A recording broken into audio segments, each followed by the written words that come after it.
Good afternoon, ladies and gentlemen, and welcome to Williamsburg, Michigan, and the Turtle Creek Casino Hotel 250. Brought to you by MIRA, the Midwest International Racing Association, and the MIRA Race Network, which is sponsored by Ginup Sales and Service of Alanson, Williamson, and Hillman. Our opening ceremonies are sponsored by RCI Racing, and we thank them for their support. At this time, I would like to introduce Mr. Carl Schwartz, the president of MIRA. Hey, JD. Well, I just wanted to take a minute and thank everybody for supporting this event. We are certainly in less than ideal conditions here. We can all see that, but the MIRA crew here has done an amazing job of hosting an event. We're grateful to the Turtle Creek Resort and Casino folks that have sponsored this event with us and been a great partner to us. So all the way down to our team of veterans and our crew workers and our race director, we couldn't be prouder of what we've been able to accomplish. Every snowmobile race, I think, in the country has been canceled this weekend, and we stuck with this. And we've had a lot of people bail in here. All the excavating companies in Traverse City have helped us out. We've pumped water to the guys all night to drain this track. So you know we are going to run an abbreviated event today. So everybody who's listening, we're going to run this in 3 segments, kind of a NASCAR thing that we copied. We'll run 3 stages, 40 laps. Second stage will be 40 laps, and the third stage will be 50 laps. In our rules, we have to run 1 lap over the published distance of 250. So we got to get to 126, so we've got a schedule to run 130. So with that in mind, you'll see the yellow flag at 40. They'll groom the track. You'll see it again at lap 80. We'll groom again. And we will go into the pits on this, I think that's the east end of the track, right, by Myers. And that's where our pit stops will happen, where pretty much every one of the teams will change drivers, get that driver that's on there in and get them dried, get them warmed up, because it's going to be cold on these guys. They're in severe, severe conditions today. We'll probably put skis on there to keep our carbides fresh and sharp, and probably put a dash of gas in there and go again. So that's what you're going to see today. Appreciate everybody turning out. We've had a lot of support from the community here, and really, really pleased to be in Traverse City, Michigan. Thanks, Carl, very much. Good luck to your team today and everybody else, of course. Carl Schwartz, the president of MIRA. Ladies and gentlemen, at this time, I would ask that you join me in a moment of prayer. We have the racer's prayer. Lord, I pray, as I race today, keep me safe along the way. Not only me, but others too, as they perform the jobs they do. I know, God, that in a race, I, the driver, must set the pace. But in this race of life, I pray, help me, Lord, along the way. Although, Lord, I know I am a sinner, help me to believe that with God, I am always a winner. Amen. And now, ladies and gentlemen, if you are seated, I ask that you rise. Gentlemen, please remove your headgear. To honor the countries represented here today, we will be playing our national anthems. And ladies and gentlemen, the national anthem of Canada.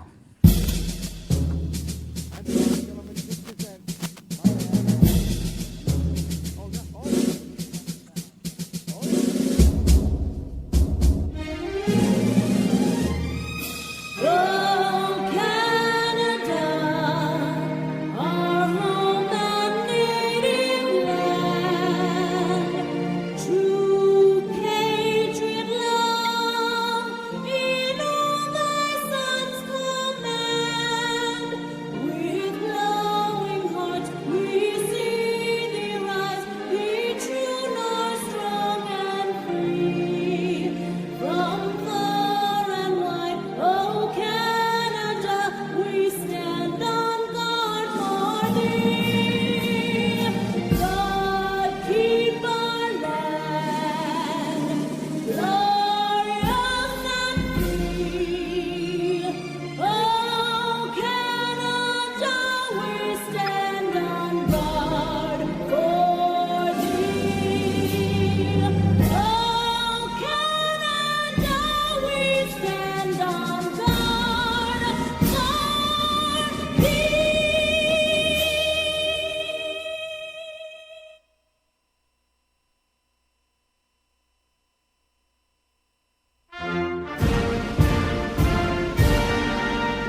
And ladies and gentlemen, our color guard today, and they're also our gate guards, are made up of veterans of your United States Armed Forces. Please give them a round of applause. And we have 3 of our younger volunteers holding their banner that you'll see at each race. These gates are protected by heroes who are still serving. Once again, our honored veterans, ladies and gentlemen. All right, thank you, JD. Not yet. Hold on, Nate. I know you're excited to get this race underway, aren't you? He's so excited. I love it. We need to clear the color guard real quick. And as they start walking away, I want to turn and face our drivers. Gentlemen, may your engines be fast, may your turns be smooth, and may you have the best luck of ever today in today's race. God bless y'all. And now, the 3, 4 most important words in racing history. I have not been drinking, I swear. Gentlemen, start your engines! All right, now thank you, JD, and welcome back in on the MIRA Race Network. It is time for the big show, the Turtle Creek Casino and Hotel 250. Nate Dreyer, Spanky Robinson with you. And Spanky, we're ready to roll through this field, introduce the 12 rows of sleds that are about to do battle for 130 laps this afternoon. Well, what a view, Nate, on MIRA Race Vision as we get ready to go here. We're going to introduce the starting field. Starting in row number 12 on the outside in the Pichet Racing Polaris out of Sault Ste. Marie, Michigan. That is the number 31 Pichet Racing Ariel Celestino. On the inside of row number 12, the 2021 Polaris IQR Ericsson Racing out of Fife West, Michigan. That is Joe Erickson.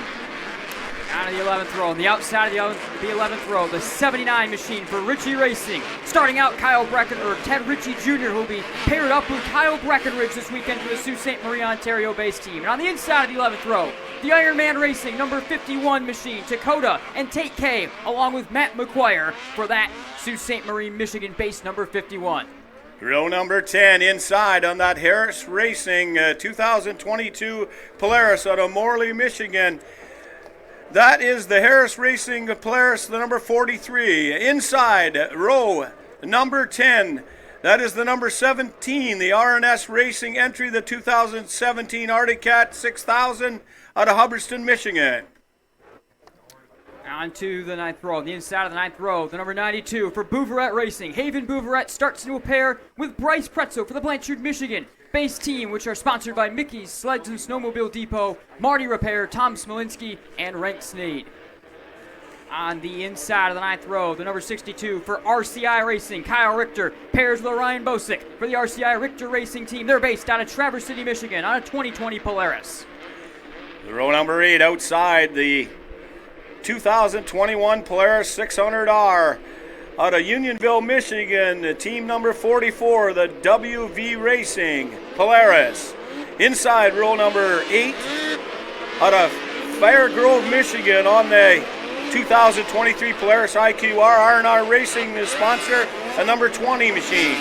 And the 7th row on the outside, the 04 of Stevenson Racing is Derek Engel, pairs with Alex Keat on a 2022 Polaris. On the inside of the 7th row, the number 13 for Pichet Racing, Drake McCullough and Colin Henderson start for the Sault Ste. Marie base team. Row number 6 outside, 2021 Polaris 600R out of Auburn, Michigan, team number 84, Stevenson Racing. Inside, Luke Krentz and the boys in the number 7 KMW Racing 2017 Arctic Cat 600 out of Hubbard Lake, Michigan, Team 7. And into the top 10 on the outside of the 5th row is number 12 machine for Countryside Motorsports. And on the inside, starting 9th, the 77 for Brownlee Boys Racing, Chad Seiler and Ryan Wolf. Row number 4, outside the Tommy Bauer Racing number 19. That is a 2023 Polaris 600R out of Farwell, Michigan. Inside, row number 4, 2022, the only Skidoo in the show, the number 2 out of right here in Traverse City, Michigan, Town Brothers Racing. The outside of the third row, the 41 machine for Road Class Racing. Steve Ullman pairs Scott Ullman and Ezra Arnold for the team based out of Waterford, Michigan. They ride a 2018 Polaris. And on the inside of the third row, the 21 for the Cataract Collision team, Ryan Spencer and Troy DeWald, partner. Row number 2, outside of that row number 2, Carl Miskin, the hometown of the Countryside Motorsports 2024 Polaris R, Team 28. Inside row number 2, Traverse City, Michigan, the hometown of the Polaris, the 24 Novak Motorsports entry, team number 24. And to the front row for Schwartz Racing and Team Applebee's. The number 72 starts on the outside of the front row. Jake Giroux and Andy Shoemaker starts. And on the pole with the best time of 24.977 in qualifying, it's the Mickey's Flat Factory Sleds team of Zach DeWald and James Hicks on a 2021 Polaris IQR. That is your field lined up and ready to go for 130 laps of the Turtle Creek Hotel and Casino 250. Well, Nate, what do you think? Your first time to see the excitement. The heart rates definitely pick up here as we get 12 rows of sleds here in Williamsburg, Michigan, ready to go. In this, look at the snow now slightly falling down here as we get ready. We're moments away, so lock in and get ready to go. It's going to be a good one here in Traverse City, Michigan, the Turtle Lake Casino 250. All paired up behind that Kaesner Construction pace sled and getting some final preparations and plowing done as the field rolls around. And we'll get ready for the green again. On the front row, the 57 and the 72 machine, the 57. Zach DeWald, the starter. On the inside of the front row, it is Jake Giroux that will get the start for the 72 team this afternoon. And Spanky, the conditions are going to be the first talking point. We have the snow, we've had the weather. How is this track going to hold up, and how are the teams going to attack it? Well, it's been a tough weekend, but we got the teams got some lap time on the track. The crew went to work, got the water off the track. This is there's still a substantial amount of ice on the race surface here, but obviously the ice is softer, so adjustments have been made here. Visibility, we'll have to wait and see. Usually when it's damp like this, we don't get the snow dust that we usually get in cold conditions that creates a visibility problem. The visibility today will be slush and water on your visor. You know, will you be able to see with that? So it'll be interesting to see the start here as we still continue to cut a couple laps here, put some heat in the engine before we cut these. Top of that stages as well. 40 laps, 50 laps, and then the pit stops in between all of that. Take us through a little bit of what that might mean. Shorter stages, maybe more charging, and maybe more pace and more aggressiveness between the shorter stages. Yeah, let's call this basically 3 sprint races of 40 laps, because I mean it's going to be critical. You want to get out front. Your visibility is going to be good, so obviously it's going to be go from the time we drop the flag here. At 40 laps, they're going to bring the machines back pit side. The teams will be able to quickly maybe throw a couple new skis, a couple new carbides on, and fuel them up and get ready for the second segment of 40 laps. Now, what's going to happen is if you come into the pits and you get a pit crew that does that service quickly, you will gain track position, because the machines are going to line up behind the pace sled when we bring them back out for the second section. How they're lined up, that's how they'll start section number 2. So it's critical to get in, get your pit work done, get back in line, get back out onto the track. So we're going to see that 2 times, and then there's going to be a 40-lap shootout for the finish and the winner here in the 250. The 57, that machine for Mickey Motorsports, DeWald and Hicks, they certainly, Spanky, have been one of the favorites coming into this. Winners last week on the pole, DeWald and Hicks, the 57 team. I mean, they're running as strong as anyone, and they certainly provide a little bit of a favorite, I think, in this one, coming in just the pace that they've had as of late. Yeah, no question about it. That's a pretty stacked team, that Mickey's Sled sponsored team. Hello to the boys down in Linden, Michigan, and that team. I want to give them a shout out there. That Zach DeWald, a great young rider on board that one as well.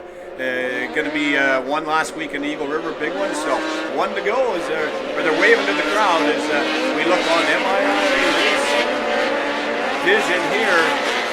Turtle Creek 250 about to stop loose.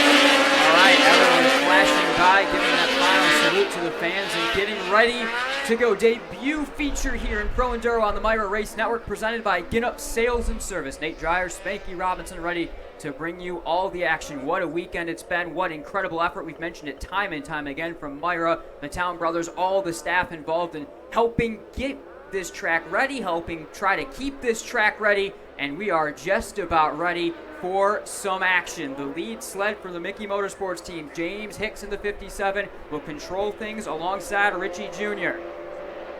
Well, you see the pace sled pull in now. Watch for the start here as they line them up and get ready to roll as they come down that front straightaway. Side by side, Hicks jumps on the throttle. We're green. It's going, and it is the 57 sweeping into the first advantage. The 24 of Tanner Heatdirk's able to grab the second spot as they go to a 4-on scrum off of that second spot, with the race being paced by James Hicks off the start. Man, James Hicks, he nailed the start. He's got a pretty good looking lead as he comes off turn one. What a real loose sled. That you can see that white one on the inside, the back end real loose as they try to sort it out down the front straightaway. Complete lap one. 72 lost a couple of spots right there as they all file on around the Mickey's Factory Sleds team, now leading the number 28 for Countryside Motorsports, Churchill and Vermash on that, and the 28 is making a move for the lead. Hicks looking to somehow find a way to fight off the 28, sliding to the inside, coming off the fourth turn.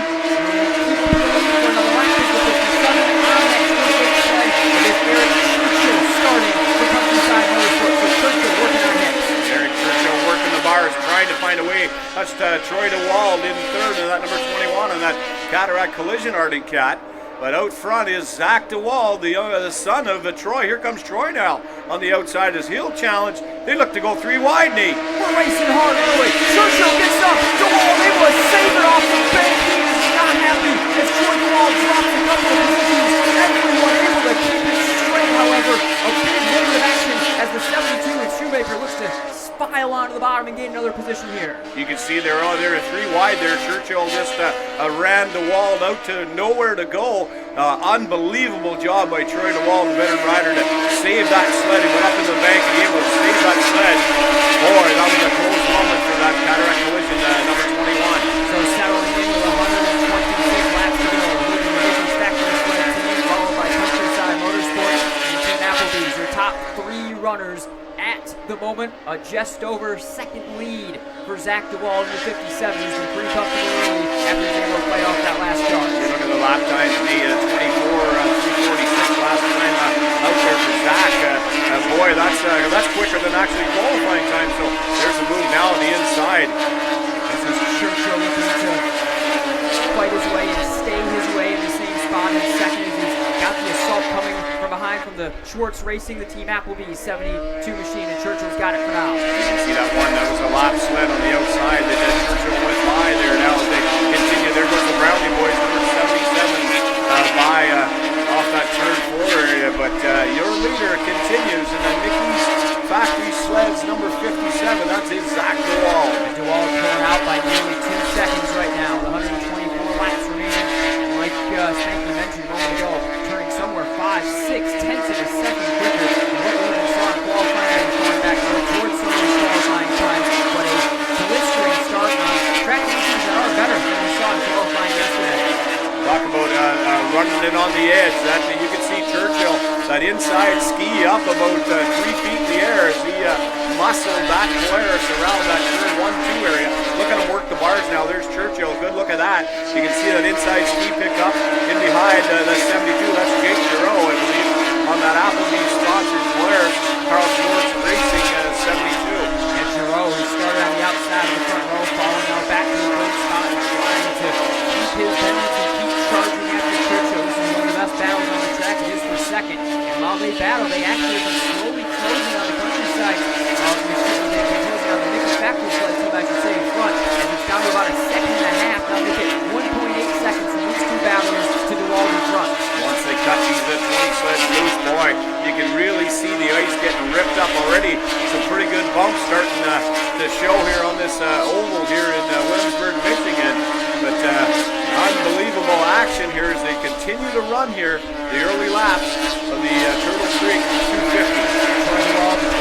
Cataract machine sitting in the 4th spot right now. He's been rolling. Here's a bit of action with DeWall dealing with lap traffic as he's trying to slide by Derek Engel on row 4. And DeWall now sets his sights for Jordan Erickson. So DeWall in lap traffic, and this is where that kind of push and pull game will get more interesting. Is we'll see him in traffic, we'll see the cars chasing, maybe not in quite as much traffic, and so on and so forth. Yeah, DeWall, he turned himself with that zero machine. Now he'll approach the number 17 next in line. That's the R&S Racing Polaris. As Zach DeWald on that number 57. A nice run down on the bottom now. So he'll try to find a way around the 17. DeWald takes his Polaris down to the inside. He'll clear the 17. I think he tries to carve up lap traffic right now. But notably, here comes Giroux. He's also gotten through traffic very clearly. The gap is inside a second. 9/10 of a second now, just over 1.2 seconds last time flashing around. So Giroux, very good in traffic. He got by the 28. He's now looking to charge on the back end of the 57 of DeWalt. Yeah, real nice move. He squeezed through the bottom of the race course there, and he'll get by, and he'll set sights on the tail of the number 57, your leader, the Mickey Factory Sleds sponsor, number 57 of Zach DeWall. Look at talk a little bit about throughout the course of the race, especially the conditions and bumps we have. How are the racing lines going to change? How are these teams, how are these drivers going to move to different parts of the track? What are we going to be looking for throughout the afternoon? Well, that's just exactly as you'll see in them. You'll see the racing group push up into different areas, and the sleds primarily running down to the bottom. You'll see that get very rough, and you'll eventually see the sleds getting up to a different line. But you get out into a berm, there's a lot of ice crystals in there. You don't grab good traction, so there's a fine line now. You can see the riders testing different lines at this point. There's the road. Another sled a lap down as the FAB number 72 continues to try to give chase to the wall. Booth right able to get back by something flew off one of the sleds there. I don't know if that was Blizer. You can see DeWall just take a quick look and a quick wipe of his goggles as he gets around another sled, puts, I believe that's the Harris Racing 43 as he puts a lap down. Now some snow starting to fall here in Traverse City, Michigan. Giving way to snow here on race day as Giroux continues to try to work through traffic with Giroux. Submissions going high, trying to get around Hayden Bouverette, who has been all the way a couple of times. And now Giroux has to take one more stab at it. We've got extra lap traffic with the 62 of Richter, also right in the mix right there. So Giroux, a couple of lap traffic machines he's having some issues with. You see him working the bars. Giroux gets by, he's set back there, but he's about 2 seconds behind the wall once again. What else will also happen is you start running these sleds into the dirt, and the carbide runners, which are very sharp, and the carbide picks will start to dull them considerably very quickly. You'll start to see the back end of these sleds pitching out, and the front end might start to go away. So that's the case here now. You're seeing some dirt. There's some contact now. Boy, DeWall got into the back of that 44 sled. He'll hang on, but that was a close moment. Kevin Durant slides by in WG Performance sled. Look at Troy DeWall. And now DeWall's on a little bit on the right there. He'll cut it down the bottom. In the Cataract Collision 21 is Ellis Bouverette that he was able to get by. Eric Churchill in the Countryside Motorsports sled getting chased. The problem here for the 24, the R&K Motorsports machine, and we are going to have a yellow on track. There's some issues for the driver there. Tanner Heatdirks with a problem, stalled right in the middle of the corner. He'll now get it going again as yellow has been brought to the course with 112 laps remaining. Great Hotel and Casino 250. Well, what possibly happened there is that sometimes there's a tether cord that is connected to the sled, and if the rider just happens to, his bars really wrench sideways, the possibility of that tether cord getting pulled out is there. That might have been the case with that machine, because you can see him fire that number 24 back up that R&K Motorsports Polaris, and Tanner Heatgeeks got it back running, so looks to be okay. I don't know. Yeah, he will head pit side, so something amiss on that 24. So we'll go back to the attention of the R&K Motorsports crew. He's paired up with Billy this weekend. Traverse City, Michigan runner there. Look at Zach DeWall.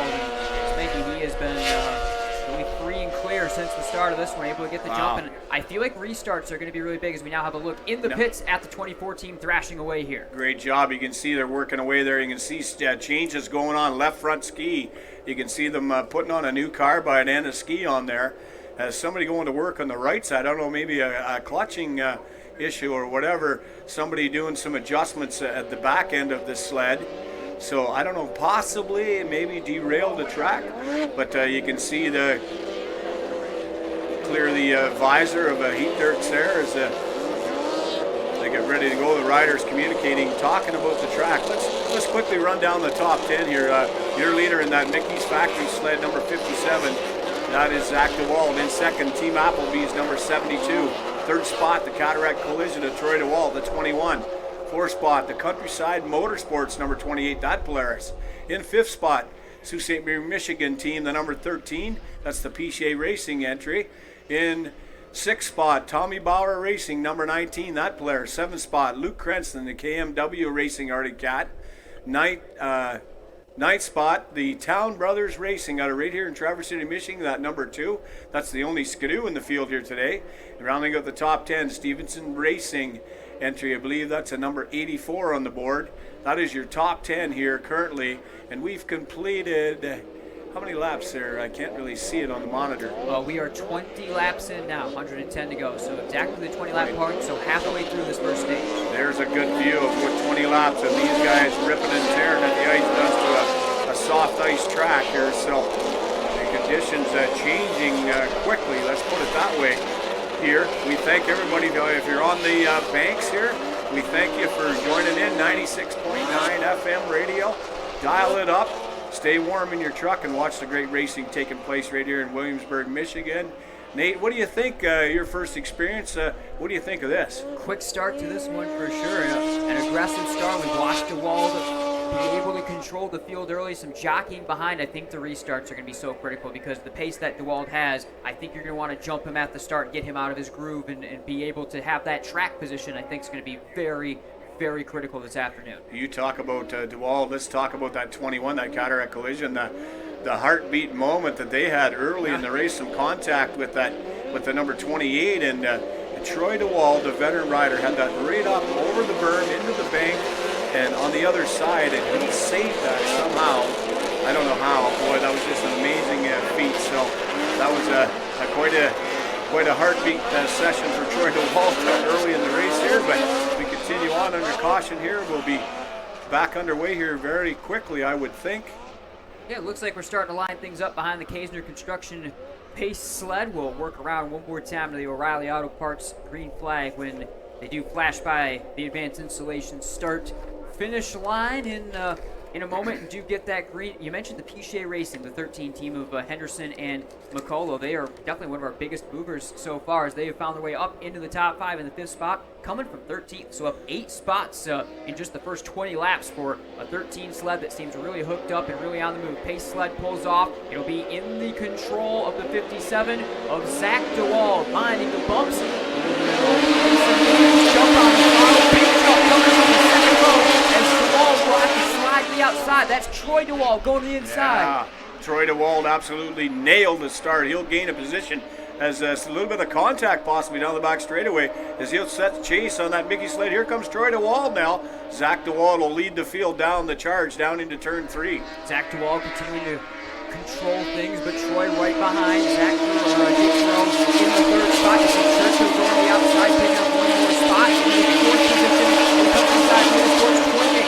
Zach DeWald leading in front, 106 laps to go. Zach DeWald, he's opened up a bit more of the lead on his father, Troy DeWald, in second. That 3rd place machine a ways back now as here comes Zach DeWald off turn. Look at you can see a pretty major dirt spot down in the middle of the track as DeWald crosses the line. DeWald leads by 4/10 of a second. Troy closing in on Zach. He'll try a little bit higher lead, but to kind of the corner off the second. Here comes Troy DeWald, works the bars, takes it down the backstretch. Let's see if DeWald has a move on his son into 3. Boy, the boys are still on the gas. 25-second lap, still being turned out here on this oval here. Look at DeWald now working. Troy is on the march in second. He wants that Cataract Collision Arctic Cat as he'll close the door. Zach had a little bit of a slide in turn 4 that allows Troy to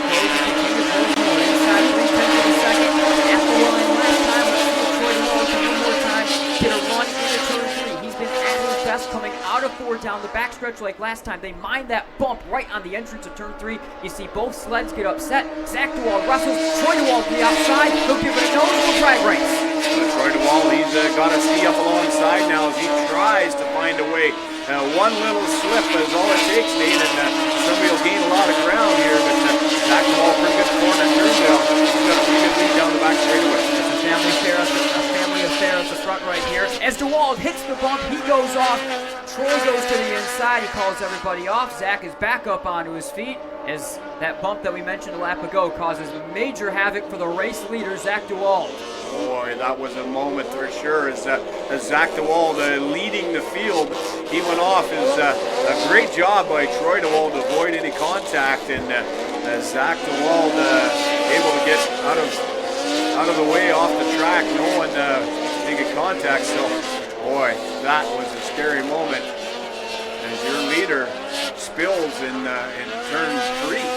It's been pretty much a perfect start to 2024 until that moment right there for the 57 Mickey Motorsports team for DeWald and Hicks, winners at the Pro Enduro last week at Eagle River, sat on the pole for this race as well, and just the issue right there for DeWald on the entrance to turn 3, loses himself off the sled, and he'll slide back down the running order as now Troy DeWald has found his way up from the 5th starting spot to the point. Boy, two of the finest in the business right there is Zach DeWald, Troy DeWald. So many victories for the number 21 Cataract Collision. Troy DeWald on board that one, and his son, he's growing up around the racetrack. Zach DeWald and doing a great job there. It just hit that bump, come out of the saddle, and he went flying. But good to see that he's back up running, and we'll line him back up. We'll get ready to go. Yeah, so now under yellow, 101 laps to go. The 21 Cataract Collision sled of Troy DeWald leads. The number 72 team Applebee's is next. And the Lucky Stud is going to the 62 of Richter in the RCI Richter Racing team. So if you're new to this form of racing, Spanky, explain the Lucky Stud under each yellow. You know what? That's something new to me. I'm not sure. Maybe we can get JD to chime in on that one, and when he gets a second here, and he'll just explain that better than I would know. You see one sled with a problem on the back straightaway. Who's that now? Just hang on, Jay. There's a replay. You could see Zach DeWald. He just hit that bump and he just flopped. He couldn't hold on to the bars. Yeah, that was Heat Dirks on the 24 having more problems. He brought out the first yellow. The Lucky Stud is the first sled that is one lap down. What happens during this caution is that sled will advance all the way back around to the back of the pack and now be on the lead lap. So our version here in MIRA of the NASCAR Free Pass is the best way to describe it for any new viewers. Let's quickly run them down here. How they stand the top 10, Nate, as we get ready for the restart. In front, the Cataract Collision, number 21, that already cat. Second, Team Applebee's, number 72, the Polaris. In third, the Tommy Bauer Racing, number 19. In fourth, the Pichet Racing, number 13. Top 5, the 28, the Countryside Motorsports Polaris. Sixth spot, Luke Krentz, the KMW, the number 7, that already cat. Seventh spot, Stevenson Racing, number 84, the Polaris. Eighth spot, the Skidoo, the Town Brother Racing Polaris out of Traverse City. In ninth spot, the Brownlee Boys Racing, number 77, rounding out the top 10. The number 41, the World Class Racing, number 41. All right, so now Troy DeWald in control of the field in the Cataract Collision. Number 21 sled, a 2022 Arctic Cat 600. He's paired up with Ryan Spencer. DeWald, a really good start to this race. Spanky, what are you seeing? Well, a lot of the riders, you can see Troy DeWald kind of go in a different look there. A lot of the riders kind of analyzing the track. I think that's what Troy was doing, is he went out to the outside, took a look at those bumps. This is all happening, and this is their only chance to, get a slow motion look at what that track is materializing. Well, I got a second, Nate. A couple people listening trackside, Bob and Nessie Brownlee. Boy, they're sponsors of the Brownlee Boys Racing team, and we'll get ready to go. So hello to them trackside. Absolutely. All right, Troy DeWald will punch on it. Giroux to his side. We're back underway. 98 laps to go. And the Turtle Creek Casino and Hotel 250. DeWald has the advantage. Giroux will slide in the second as DeWald mined the bumps through turn 2. DeWald took a little bit higher line. Giroux looked to the inside. He'll fend him off for now, but Giroux will run down the backstretch and a big run from the third place runner as well. Yeah, Jake Giroux, he took a little look, but Troy DeWald got on back on the throttle and gained a few position or area there. As you can see him down the back straightaway now. He's got about a 6 sled length lead on Jake Giroux, your second place machine. Third place looks like it's Wickerham on the number 19, Tommy Bauer Polaris. That sled coming from 8th spot this afternoon up into the bottom podium position. Cataract Collision 21 leading the Applebee's 72 as fighting it through 3 and 4 once again. At the controls, Troy DeWald in the lead. Yeah, DeWald continues to run this race course. The bumps, you can see every lap. Look at the back end of those sleds as they go through that turn 2 area down the back chute there. As DeWald continues to have about the same lead he had last lap. Jake Giroux in second, Nick Wickerham on that Bauer Excavating number 19. That's your top 3 at this point. Wickerham continuing his charge through the field. Look at all those bumps right on the apex and on the racing line through the 4th turn. The Bauer sled has a big run to the outside. Looking to go to the outside of Giroux right here. They'll stay nip and tuck. All the top 3 covered by a blanket. 7/10 of a second lead for the Cataract Collision 21. And then it's about 3/10 of a second. Next up, and we have a yellow on the course now. We will see the Kaesner Construction Pace sled find its way out, and we'll see what the issue is right here. But a yellow on the circuit with 95 laps to go. I don't know what happened there, but I see Nick Wickerham go flying by Jake Giroux. So I don't know if Giroux maybe observed what that yellow might have been, but we'll try to find out what that was. But the caution flies here as we are, how many laps in are we?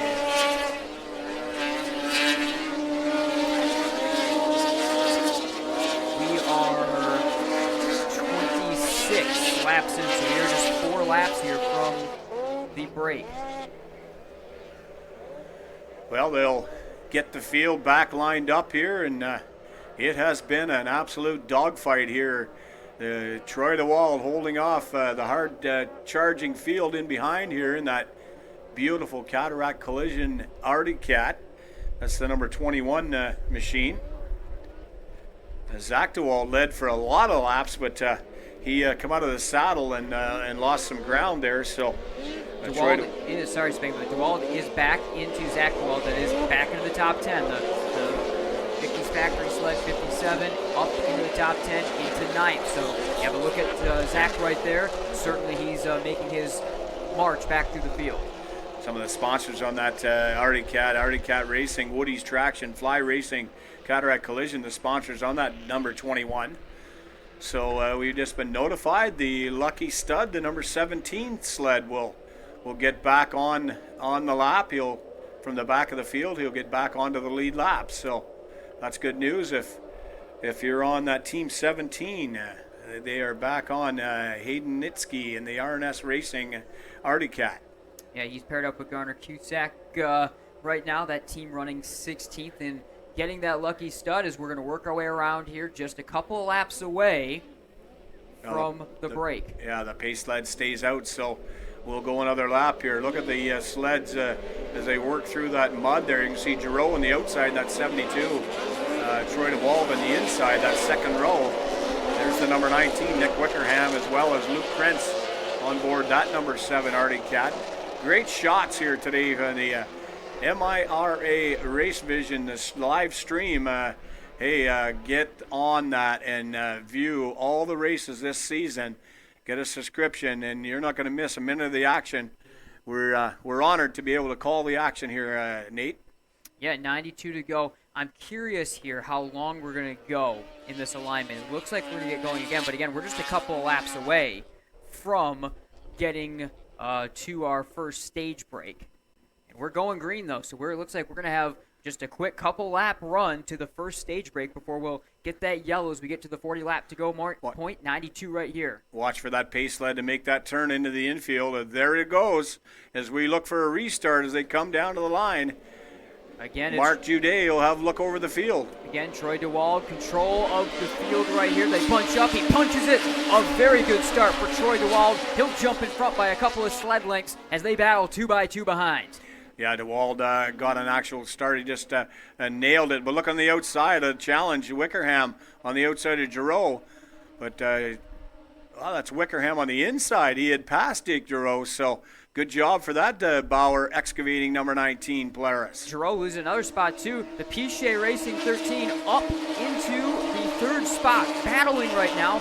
They started in 13th on the 7th row and have found the way to the top 3. The Pichet Racing 13 all the way up into the final podium position as that 19, another hard charger coming from the 8th spot with Wickerham for Tommy Bauer Racing, setting sail after the Cataract collision 21. Yeah, the front 2 sleds start to get a little bit of ground back to that 3rd place machine. Now, they look at trouble. Caution on the race course. This is going to be for the plow break. So this is going to be the end of the stage, 90 laps to go. So end of the first stage, and we're going to get the yellow out for the plow. And now the teams will have a chance to make their first changes of equipment, their first changes in terms of setup, refill things a little bit. So at the first break, the Cataract Collision 21 leading the way over the Tommy Bauer Racing 19. Third, the Pichet Racing number 13 machine. 4th place, the number 72 Applebee's sled. In 5th, the 28 for Countryside Motorsports. 6th, the 7th for KMW Racing. In 7th, the 57 Mickey's Factory Sleds machine. 8th, the 41 for World Class Racing. 9th, the 84 for Stevenson Racing. And wrapping up the top 10, the number 44 for WV Performance. Well, what we're going to see now, Nate, is we're going to see the pace sled is going to lead the field down pit side. And the sleds will go pit side, and you'll see that pace sled pull through the pits, and it'll quickly go back out onto the entrance back to the track.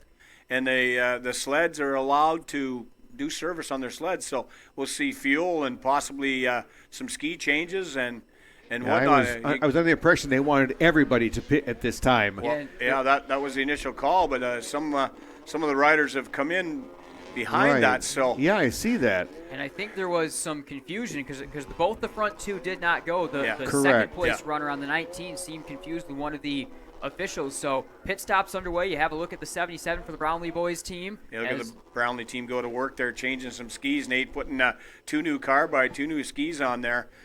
You can just imagine the punishing that the carbide runners are taking out here today.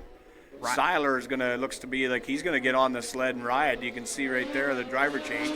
Yeah, it was Ryan Wolf that started for the Brownlee boys team, and Seiler now will jump on that 2015 Polaris IQR and rip off out of pit road.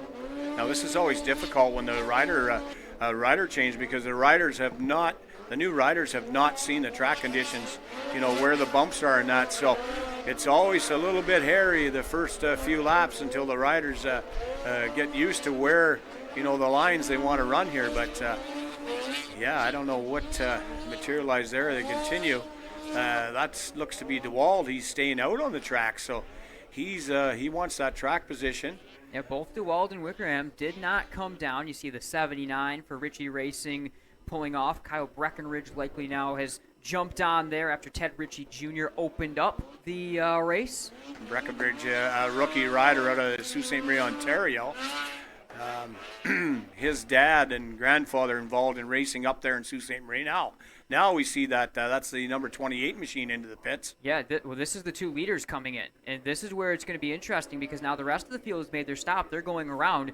In other forms of motorsports, as you see a driver change on the 19, is Wickerham will head back into his actually check that is Wickerham getting on now. So it actually was Joe Birch that started. Wickerham now getting on the 19. Okay, Joe Birch, he jumped off that sled, but he was not happy with, I think, maybe the lack of communication that was possibly going on and some confusion. The 2 leaders are about to go to the back of the field because of this. So yeah, exactly. Because of that mistake, they are each, unless there's an exact call from race control to change it, it looks like they may be on their way to the back of the field. That's what timing shows at the moment. We're going to wait for exact word from race control, but the confusion could really kill the 2 leaders here. There is significant traffic on the radio right now. That's the best way to put it.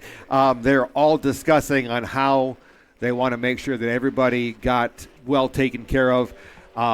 The pits were trying to get open as quickly as possible, but the leaders had passed them already. So I'm only going to speculate that between the MIRA race officials, they will get it figured out and make sure everybody's on the right. I would think possibly they might consider going back to the position when that caution flag flew out, just because this is something very new for the riders. Sure. And there was some confusion. So I think that would be the safest way to go back. When the caution flag flew for the pits, all the teams were allowed to go in and get some pit service and put them back in line the way they were. The next time it'll be, you're going to have to abide by the rules. And so. as far as I'm aware, I do believe Gina can go in and actually set the lap that they are on, and it'll be all reset. It'll be wonderful.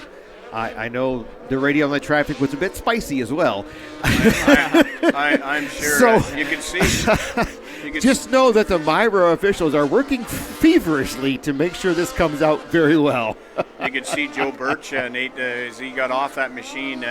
Very disappointed on that number 19 right there. There's a good look at that Bauer Excavating Polaris, and you can see he was pretty disappointed. Threw his goggles and went in disgusted into the trailer. So we'll wait and see what'll happen here. Yeah, along with seeing that driver change on the 19, Birch giving on to Wickerham. The 21 also changing. You see Ryan Spencer now taking over for Troy DeWalt. So that really top-flight driver pairing will give way now on to Spencer on the Cataract Collision 21 as we continue to await word on what exactly our order is going to be here. 86 laps to go. At the moment, it's the 72 Team Applebee's Swartz Racing Team in front.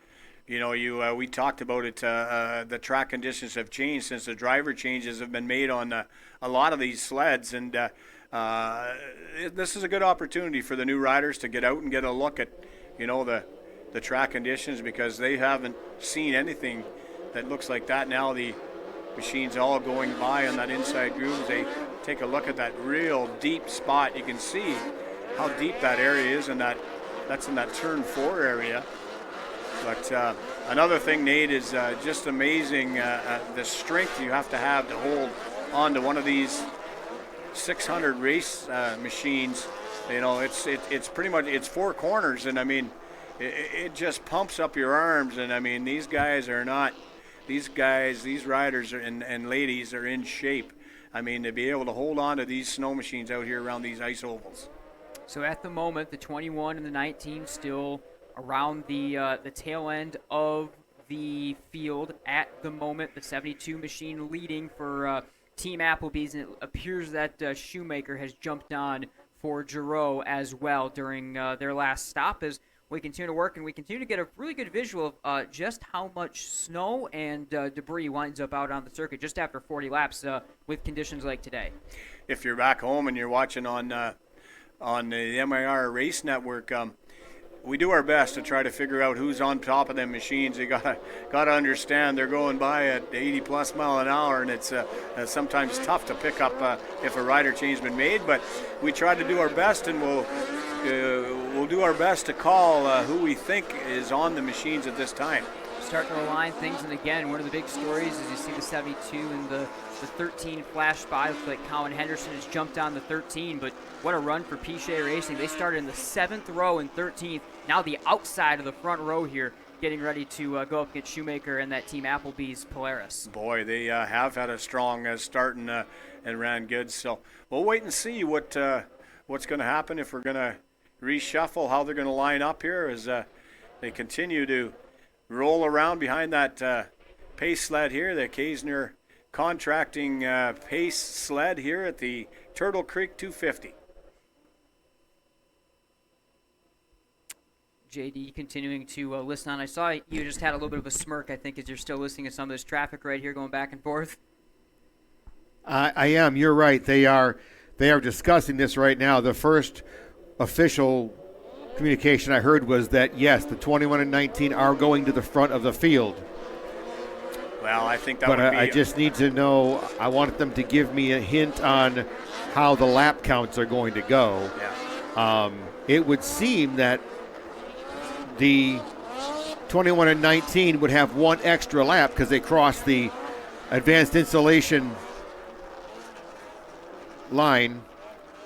And so I would stop them, let the rest of the field come around, then they would be caught back up to them in a position before they would have pit. Oh, I see what you're talking about. Race monitor, that the effect on the race monitors, the Correct. transponders on there. I understand where you're going. Yeah, they made it past the start-finish line, so they, in a sense, gained an extra lap on the field. Or just, the number of laps that they show, just minus one at the end. I mean, you can line them back up the way that when the caution flag flew. I think that would be the fairest way. When the caution flag flew, line the sleds up in the positions they were. Exactly. And cut them loose. If it shows an extra lap on those two, they'll be minus one because they stayed out on the race course in the confusion. Then we get down to the end of it. Well, and again, I'm looking at this by watching the coverage. If they put them in the front and they are one lap ahead, that would mean the entire field would be one lap behind them. So if they just said, okay, kids, you go across the line and stop. Everybody else goes around, catches back up to them. They're being shown at the bottom of the scoring right now. Fair enough. So they can just go to the front because they pitted too and they were passed while they were in the pits. So they can just go to the front. Yeah. They're still at the. They're at the bottom. They can just go to the front. They can just be then pulled they around need to come around real quick like a lucky stud. Yes, well, there's lots of things trying to be figured out at this point right now. And we'll again, wait and see. Yeah, we have a cacophony of sound going on in the radio. And notably, I mean, we've now spent 8 laps of this next stage under yellow, getting this sorted out as well. So we're going to go through maybe a quarter or more of this second 40-lap stage, getting things sorted, which might be good for preserving the track a little bit. 1 to go right now. We're getting 1 to go. So 81 laps to go, and it looks like those 2 former front runners are going to be staying in the back. Yeah, it looks like the original call that, well, we'll wait and see here. They give the 1 to go here. So the Team Applebee's 72. That's your leader. On board that, they come in into the pits. Andy Shoemaker, I believe, now on board. The Team Applebee's, Carl Schwartz, Polaris. So big moment right here. It'll be 80 laps to go at the line. Watch for that pace sled here now as it will see if it'll make that turn in the infield, and we'll drop the green flag. There comes the Kaesner Contracting pace sled by. Didn't see. Yeah, it'll make the turn. There it goes. It will make the turn. We'll get the green back out, presented by O'Reilly Auto Parts, and here we go. The 28, the big move to the inside. We'll go 3 abreast for the front spot, and it's going to be the Countryside 28 that momentarily slips to the lead. Here comes the 13 for Pichet Racing, looking to go from the 7th row to the top spot. Wow, what a battle. Is that Drake McCullough on there? I believe that's the young rider out of Sioux, Michigan on the Pichet Racing number 13 there on the inside, on the outside, but stayed on the gas and the throttle in that number 28, your leader. I believe that's Cam Vermash possibly on there now.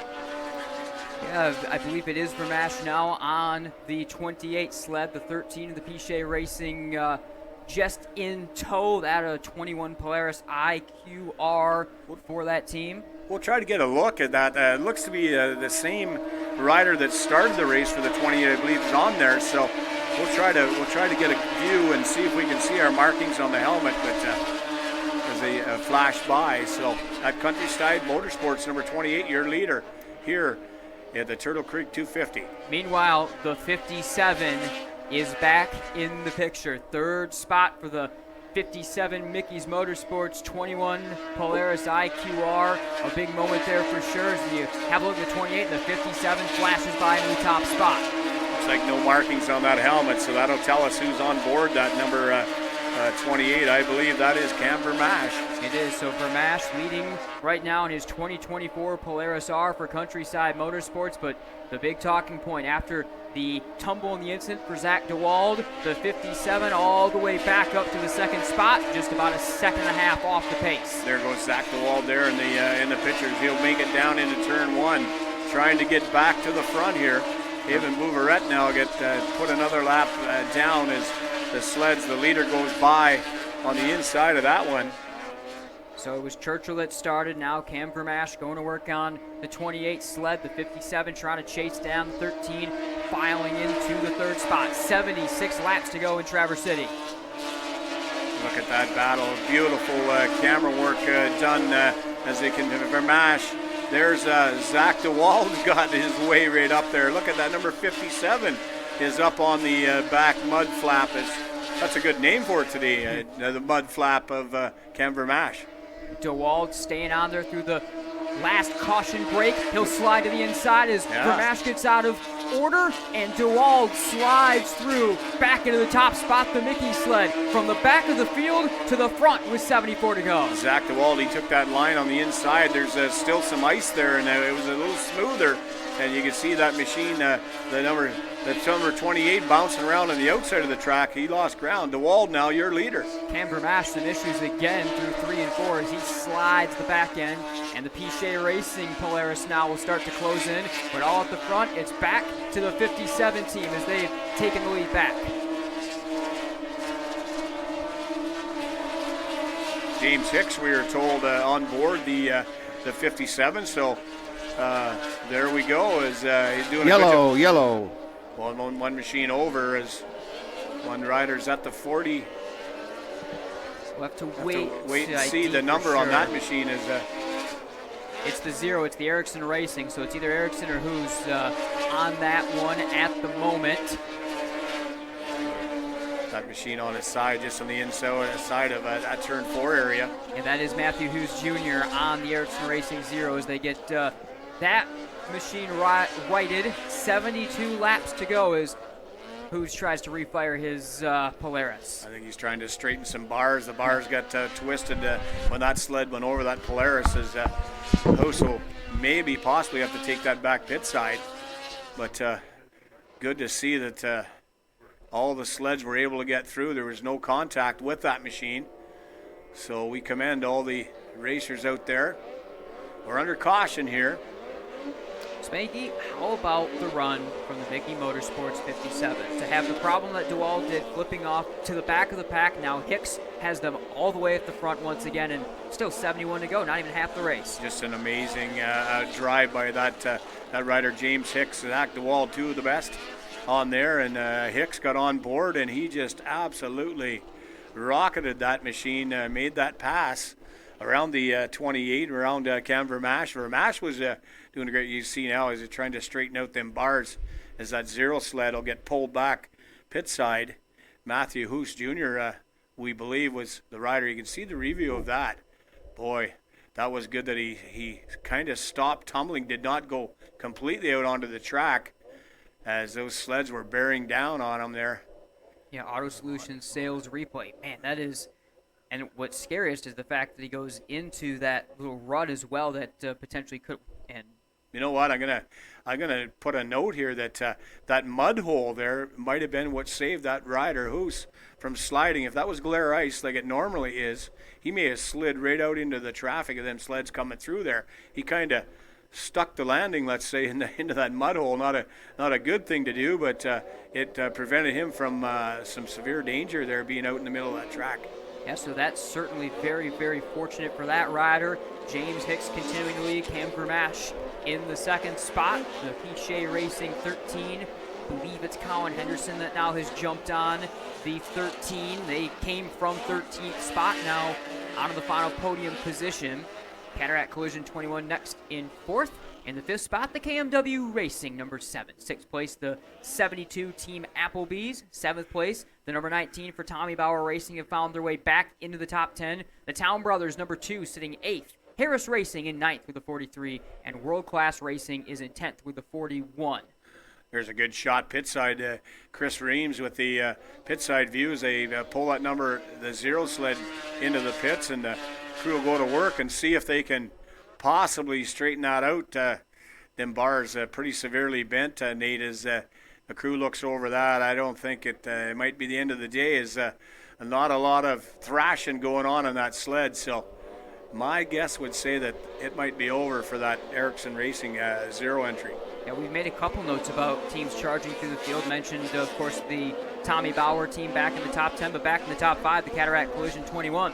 So they made that change as they went from DeWald to Spencer, and Spencer went from the absolute tail end of the field in that 10-lap run or so, now 69 laps to go, all the way into the top 5. So I think the 21, again, is ready to make some noise. You know, it's your first time watching enduro racing. Boy, it just as the laps click down, the tracks get rougher, and the experience of the riders come into effect. So, I mean, don't count anybody out here as this track continues. The conditions, we get some pretty good bumps out there. Some of the riders, that's when they shine their best, when a track condition is rough like it is here. So they'll wheel that one into the trailer. It's done for the day. That's that zero, that Ericsson Racing Polaris. Yeah, so unfortunately that team forced to retire their machine as we're lining them up again. Hicks in the 57, Vermash in the 28, Spencer in the 21, and we'll jump on the throttle. We'll go again. Good start side by side for the 28. He'll try to give a little bit of a shoulder into Hicks, who will control the field off the second corner, and the 57 looks to scamper away again. Yeah, he got a beautiful start as he just drove it out into the lead there. He's got a pretty good lead. There's it is. Looking on the outside, the move now. Is that the Cataract Collision? Number 21, that already cat. Again, he'll get into second as the walls chase each other down that front straightaway. All right, that's Ryan Spencer now. He has come from the back. He's in second. He's chasing down Hicks for the lead. So two of our strongest sleds of the day. They both have dealt with having to go to the back of the pack and come back, and they have met each other at the point once more. 0.3 of a second is the difference. The 51 over the 27 or 21 as they size each other up right here. The 21 and Articat, the 57 is a Polaris. Ryan Spencer's making some pretty good time on Zach DeWald. Get a little peek on the inside as he closes now. DeWald will get a bit more of an advantage down the back straight, but watch Spencer and that Articat as he wheels that Cataract Collision Articat on the inside. Here he comes now. Watch him come through these bumps here. He makes pretty good time. Yeah, Spencer able to slip it. He'll tuck it all the way to the bottom there. Let's see his progress that last lap. He lost quite a bit of ground. Actually, now 0.9 of a second. It's about a 7/10 advantage that time to the leading sled of Hicks. Well, Hicks doing a great job. Now a bit of a challenge for that second spot is closing in. Is in third spot, that Pichet Racing Polaris got up to the back end of the Cataract Collision Articat.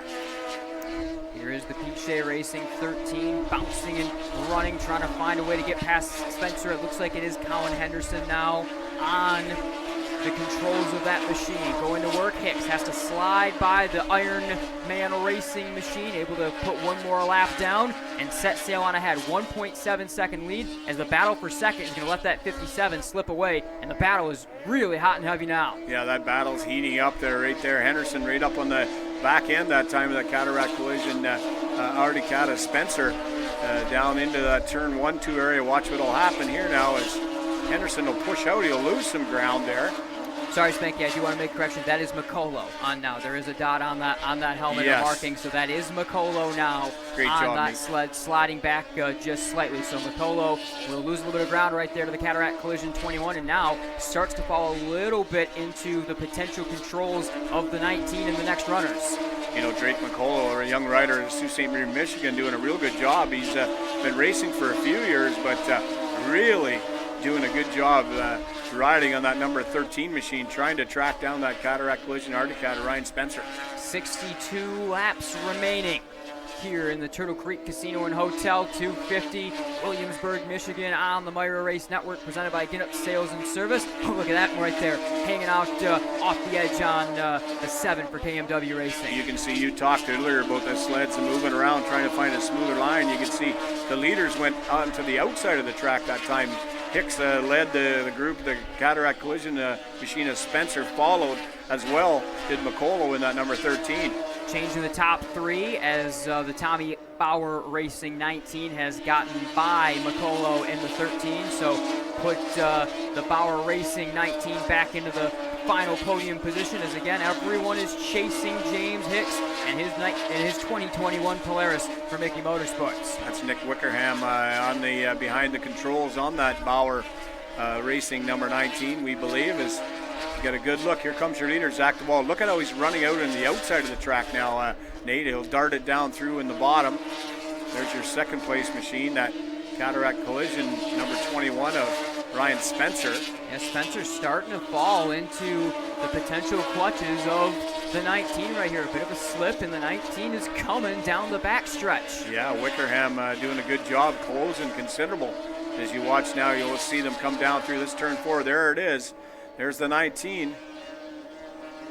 Wickerham pulling the bars, everyone else files on through. So Spencer right now just in front trying to maintain that position. Actually, that is Joe Birch with the marking now on that sled. As they potentially have made a change, we'll get that exactly correct for you in a moment.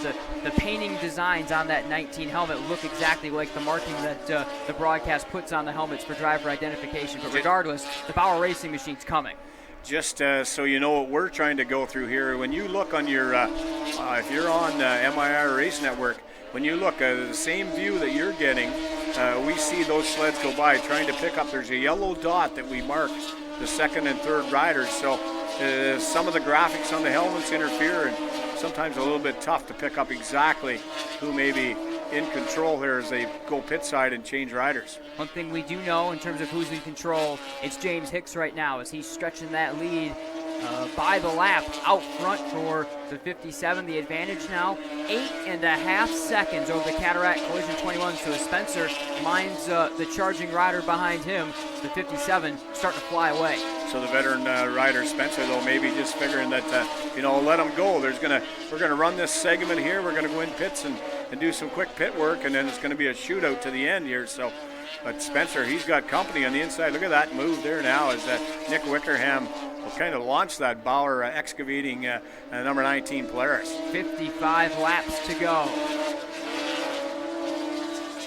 This the battle for second here in the Turtle Creek Casino and Hotel. 250, one of the closest on the track. Cataract Collision with about a half a second lead, and that's closed considerably down the backstretch. Here comes the Birch 19. Wickerham, but he'll get in behind a lap sled. It's not going to happen this time, as he'll have to get out of the throttle, but he's making another charge. Look now, he's on the inside here. What's going to happen? Nick Wickerham, a little bit of a slider on that. He'll take the position. He's on the slider on the 21, and he's got second away from Ryan Spencer. Huge move right there from Nick Wickerham with the Bauer Racing 19. Slides into the second spot, able to get by Ryan Spencer, who, like you said, maybe is biding his time a little bit. We know the pace that 21 certainly has, and we certainly also know the pace of this sled, the running away 57, the Polaris for Mickey Motorsports, and a charging and controlling right now James Hicks. Yeah, 26-second lap out there. I think the only sled in the 26-second bracket, that was Hicks on that Mickey's factory sled, number 57. So he's still on the gas out here. The conditions certainly, the bumps getting bigger and the ice wearing down here in Williamsburg, Michigan. Wickerham's been taking that inside line off the exit of turn 4. You see him kind of diamond the corner a little bit, trying to get the run. Done that effectively a couple of times as he's minding a little bit of lap traffic right here. The lap traffic is letting him move in about a second or so closer to Mickey's factory sled's machine, but now he's slid back to 8 seconds behind Hicks. What happens here is we'll get a look and see what line he'll take here is when you take that inside line where there's ice, there's no brown dirt spots showing. You're actually protecting your carbides too. So there's a fine line there. I mean, where you want to run, you run out in the dirt, you're going to wear them out quicker and the handling's going to go away. It will be 50 to go next time by, so we are expecting to see the yellow, see our second stage break, and see our second pit stops of the contest. We'll see when exactly that caution may fly, but 50 laps to go in Traverse City. Hicks looks pretty smooth there. He just absolutely hugged that inside small snowbank. Again, he'll run it through the inside there. It'll push out slightly as you see him go down the back straightaway there. That is the number 19. That's Wickerham. Wickerham running all on his own right now, about 6.5 seconds adrift of the Mickey's factory sleds. We are told a caution flag flies here, so we'll wait and see what is going down here. Yeah, yellow is out, so that will be our second stage break, and now one last chance to make a driver swap and make a correction. Well, let's see what will happen here now. There was some confusion the last time, so let's see what will happen. What should happen is we should see the pace sled come out and pick up your leader, which is that number 57 in that Mickey's factory sleds Polaris. Come out and pick up the field. We should see the pace sled come out, pick the field up. Then it will lead the whole field down into the entrance to pit road, the far end. And the teams can go to work and do their thing, and it'll come back out and the sleds line up behind it. That's how it's supposed to work. Now, if everybody got the memo on that this morning, there was some confusion the first time. Absolutely. All right, so line them up, 48 laps to go. Oh, I just wanted to take a moment while we have time to thank our MIRA Broadcast Network sponsors this weekend and their Vermash Home Services, CH Marine, Mark's Tire, Kaisner Construction, the sponsor of our Pace Sled, Auto Solutions, they are our instant replay sponsor, H&H Auto Sound. You're seeing there, right there, they're covering our pit camera. We do not have a pit audio right now due to the extreme length of distance from the pits. They had to put them in a different spot for safety, and it was impossible to get a piece of equipment down there. So H&H Auto Sound, thank you very much. We're at least hopefully getting you some sponsorship coverage. Countryside Transport for just everything. Pike Transport, they were the driver intros. RCI Racing, the opening ceremonies. Kaisner Construction, of course, the Pace Sled as well. And that brings it down to where we are. So thank you to all of our Race Network sponsors and our Race Network presenting sponsor, Ginup Sales, from Williamson, Alanson, and Hillman. Boys, back to you.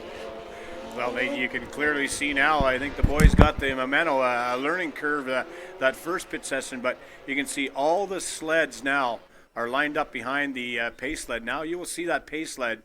Once everybody's in line here, it'll make its run down. There goes that Pace Sled. Watch for it, make its run into the pits. That'll tell the teams they can go pit side if they want, and everybody should follow them down pit road, I would think, and go and grab some new carbides, fuel them machines up, and then they'll have to put it right back in line. So whatever pit crew gets the work done first, the sled that gets in behind the Pace Sled is going to have that position.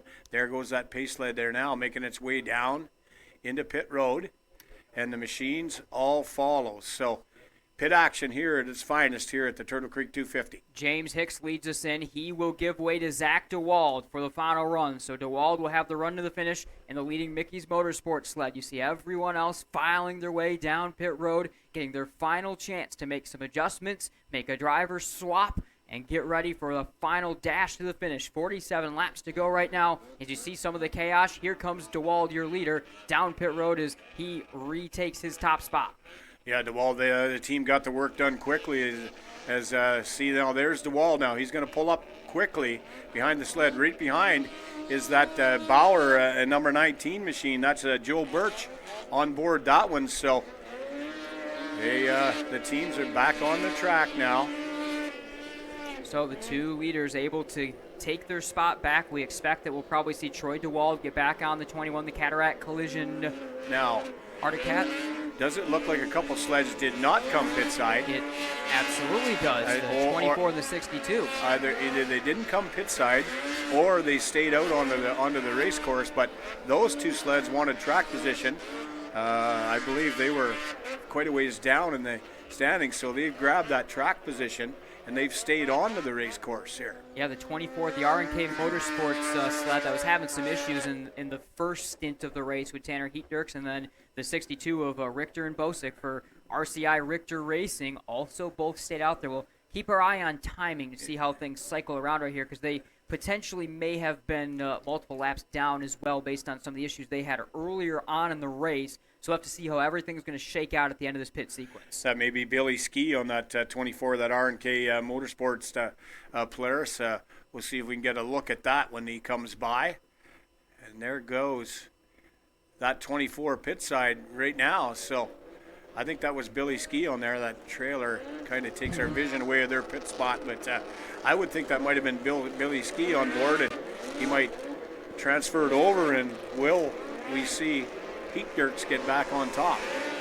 Regardless, you can see the 62 sliding back. It looks like right now the RCI Racing 62, after not coming down pit road, has moved to the 9th position. So coming from likely a lap down to the 9th position for the RCI Racing sled as they decide to not take service during this yellow period. 45 laps to go.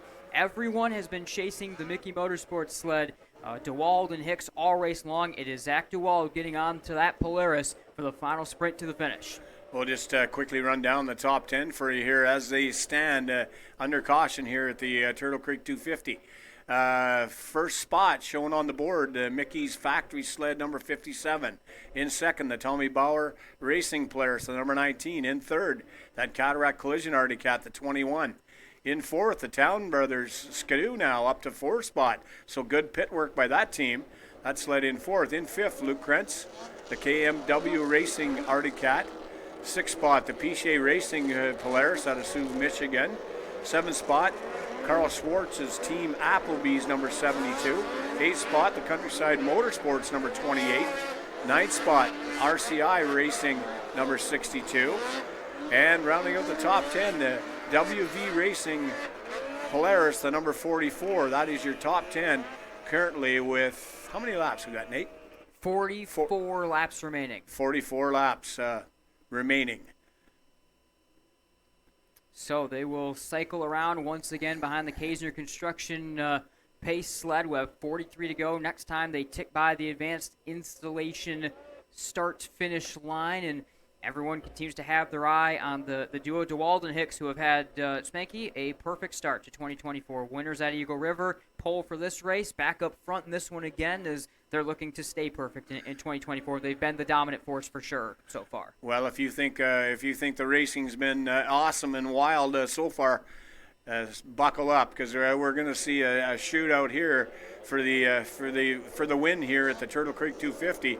It is going to be wild here as we get the plow trucks off the track, and we'll get back underway here momentarily. But we thank you if you're on board. Particularly if you're on board the MIRA streaming of the race program here today. Thank you for that. Tell all your friends about how awesome that was, and get on to the future racing as well. The 96.9, the FM channel that broadcasts. If you're in your vehicles, turn it on. Hope you're enjoying it. Give a wave over in the far side. Turn the lights on if you're picking that all up and enjoying that. We're glad that you're loving the racing coverage here. Yeah, we've been so excited to debut the MIRA Race Network presented by Ginup Sales and Service, and I can only tell you, based on a lot of things that we've had going on this weekend and learning and putting a massive production like this on the air, it's only going to get better as we go ahead throughout the rest of this year. You see the 62, that RCI machine, back in ninth spot, but has flipped to the front of the field right now, essentially at the tail end of the lead lap. The lead sled to keep your eye on is Zach DeWald, as he and the 57 have led pretty considerably throughout this one. The 19, Joe Birch, on and at the controls for the final run in second. Well, a couple guys that don't get a lot of thank you and just put hours and hours and days and weeks and months of work. J.D. Hock and Kevin Streeter, they've put it together, the stream, the MIRA Race Network, and reward them, fans. Get on board and sign up. You can watch the racing as well. If you want to sponsor, please do. I'm sure the boys will love that. So thank you to you guys. All right, we are coming to the O'Reilly Auto Parts green flag. 41 laps to go at the line. This is going to be a mixed-up restart. Your leaders all really in different rows. The top three are the 57, the 19, and the 21. Some lap traffic all mixed in right here. Zach DeWald is at the point of the field. He starts on the outside of the front row. Let's see what kind of jump he's going to be able to get. Out of the fourth turn, clean track, and 41 to go at the stripe. Here we go. Got to go on the outside of the cone, though, with DeWald nails the start, as he'll quickly jump out in the lead through that white area. A little bit of ice left still there as DeWald's got the lead, but pretty good start by that second machine. What number is that? That looks like the Bauer Racing entry. It is. That's Joe Birch. All three of the leaders able to cycle out into the front three spots. A big slide here for DeWald. He's trying to control it off the corner. He'll keep the lead for one more lap. 40 laps to go in Traverse City. Well, Joe Birch, that's the rider that was on board that Bauer Racing machine that won the closest race ever at the I-500, and he's got it through into the lead. There's Joe Birch. He's around Zach DeWald, and he'll lead down into that turn 3-4 area. on the bars, trying to fight back. Zach DeWald, he has controlled much of this race. He'll lose the lead, though, to the hard-charging 19 of Joe Birch. They started in the 8th spot, back on the 4th row. They come to the front. A quick correction on the entrance of the corner, but running away right now and taking the advantage and taking the lead is Joe Birch for Tommy Bauer Racing. Just absolutely muscling that sled around this oval here is Joe Birch. Boy, watch him come through this corner. A good vision of that. It just completely, the throttle mashed. A nice smooth corner for Birch, your leader here now at the Turtle Creek 250. At the stripe, the lead is just over a second for Birch, and now DeWald looking over his shoulder to the charging elder DeWald in the 21 Cataract Collision Machine just behind him. So this is now what our attention turns to, is the battle for the second spot, and I believe it is DeWald versus DeWald once again on those sleds for the final run. Yeah, Zach DeWald, he's got second, but the veteran Troy DeWald back on board that Cataract Collision Arctic Cat in third now. You can see the lead. There's the lead right now, your leader in that number 19. The caution flag on the track, Nate. There was a yellow being displayed in turn 1, and there it is back to the chief starter Mark Juday on the front stretch. So caution out, pace sled. There's the reason of the caution right there. One sled down looks to possibly be, I would guess, a motor problem. Well, that's the 24 again, so that's the R&K Motorsports sled that's had several problems throughout the day already. Got it back running, so not exactly sure. Took a couple pulls to get it started, but it's got her back under fire, under power, so not really sure, but we're under caution here. 36 laps to go from Williamsburg, just outside of Traverse City. It is the Turtle Creek Casino and Hotel 250 on the MIRA Race Network, and of course all around the track as well. Public address on the radio feed at 96.9 FM, around the world at MIRARaceNetwork.com, where make sure you, your friends, subscribe, watch. You can buy merch as well through that site. Make sure you also, while you're on the facility, if you are here with us, check out Tilly's Food Truck, as well as the Shirt Works merchandise trailer, each of which have plenty that you can find to commemorate your visit here, and also fill your belly a little bit on what's been an exciting day of racing coming down to the final 35 laps here at the line. Well, Nate, it's been an absolute blast to be able to call the racing here. I gotta ask you, your first time to see Enduro racing under tough conditions here. What's your thoughts on the racing here? I mean, it certainly is impressive. I think, you've mentioned multiple times the muscling of these drivers and the ways that they just have to physically coerce these sleds to do what they want to do. I think watching that down the stretch, especially watching at the end of an endurance race when some of your endurance as a driver is beginning to wane along with the sleds, maybe starting to break down a little bit, certainly is interesting as you see Birch going to the outside along with a couple other. I've seen that a couple of times. They're riding on the berm. What they're doing there is that they're putting some slush onto the cooling fins underneath these machines and just keeping the engine nice and cool. And that was the case what Birch done there. Just instead of running down where the track is clean and not a lot coming up on the heat exchangers, he's put that up into the bank just to put a little slush and snow into the heat exchanger area. The lucky stud, the free pass will go to the World Class Racing 41. And again, everyone is now chasing Joe Birch. He was able to make a big move around Zach DeWald, but now he's going to have to hold off a pair of DeWalds that are nipping right at his heels, as we'll be inside 34 laps at minimum. It's going to be probably around 30 laps to go when we do take this next green. We got 34 now. Well, that Bauer Racing team, we seen an emotional victory last year up at the I-500. Their first victory for Tommy Bauer, such a legendary name that raced many, many years. And there's some work now going on that 24. We've seen it stalled on the back straightaway. But to continue on, Joey Birch, the closest finish ever. They were virtually come over the line together after 8 hours of racing.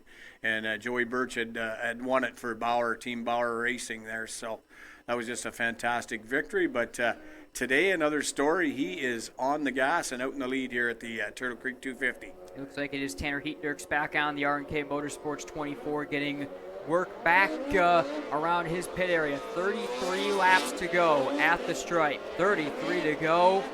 Tommy Bauer Racing with the lead for the number 19. Second place, the 57, Mickey's Factory Sleds. Polaris. Third, the 21 for Cataract Collision. Fourth, Pichet Racing's number 13. In fifth spot, the number 28 for Countryside Motorsports. Sixth, the 72 for Team Applebee's. Seventh, the number 7 for KMW Racing. In eighth spot, the Town Brothers number 2. In ninth, World Class Racing's number 41. And wrapping up the top 10, the 44 for WV Performance. I'm going to tell you what, you don't want to miss the restart here. It is absolutely going to be crazy here. These are two of the hardest charging riders on these snow machines, and they're side by side. They're going to come into the restart. It's going to be about how many laps do we have remain? A shootout. It will be 32 at the line. The field in the control of Joe Birch right here. He'll go side to side with DeWald. We're back underway. Wow, what a start that is. Down on the inside. Oh, he slides out, but everybody's safely through. That is Joe Birch has the lead, but here comes. Birch has the lead. That's Troy DeWald. He came from third. He slid up on Zach. Here goes DeWald to the inside, looking for the lead, minding the bump, saving it, and down he goes. Wow, that was unbelievable.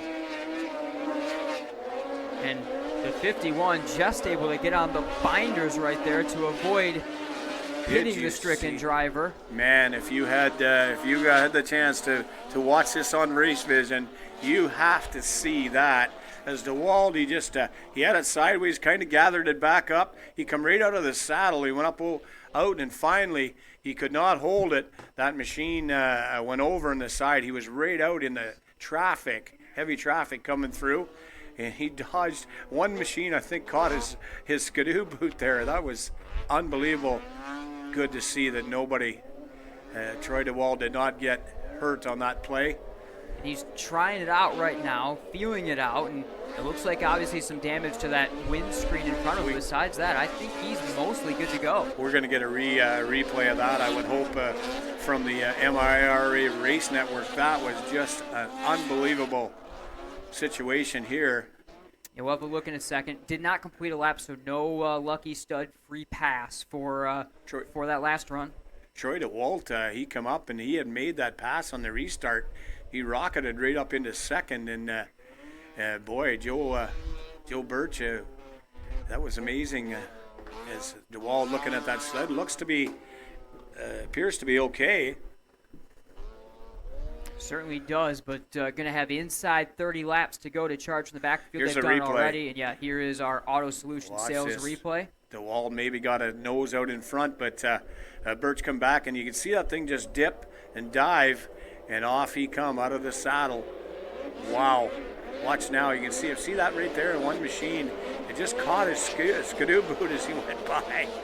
Wow.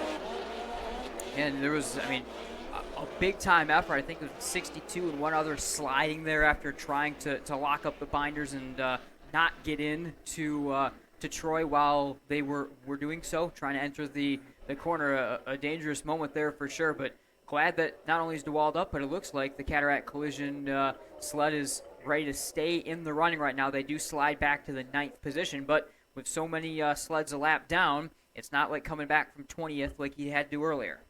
Outstanding job by all the riders on that one to just pick their way through there. There's another view of that. Wow, as that went over, and imagine standing in the middle of that, Nate, with all those machines coming.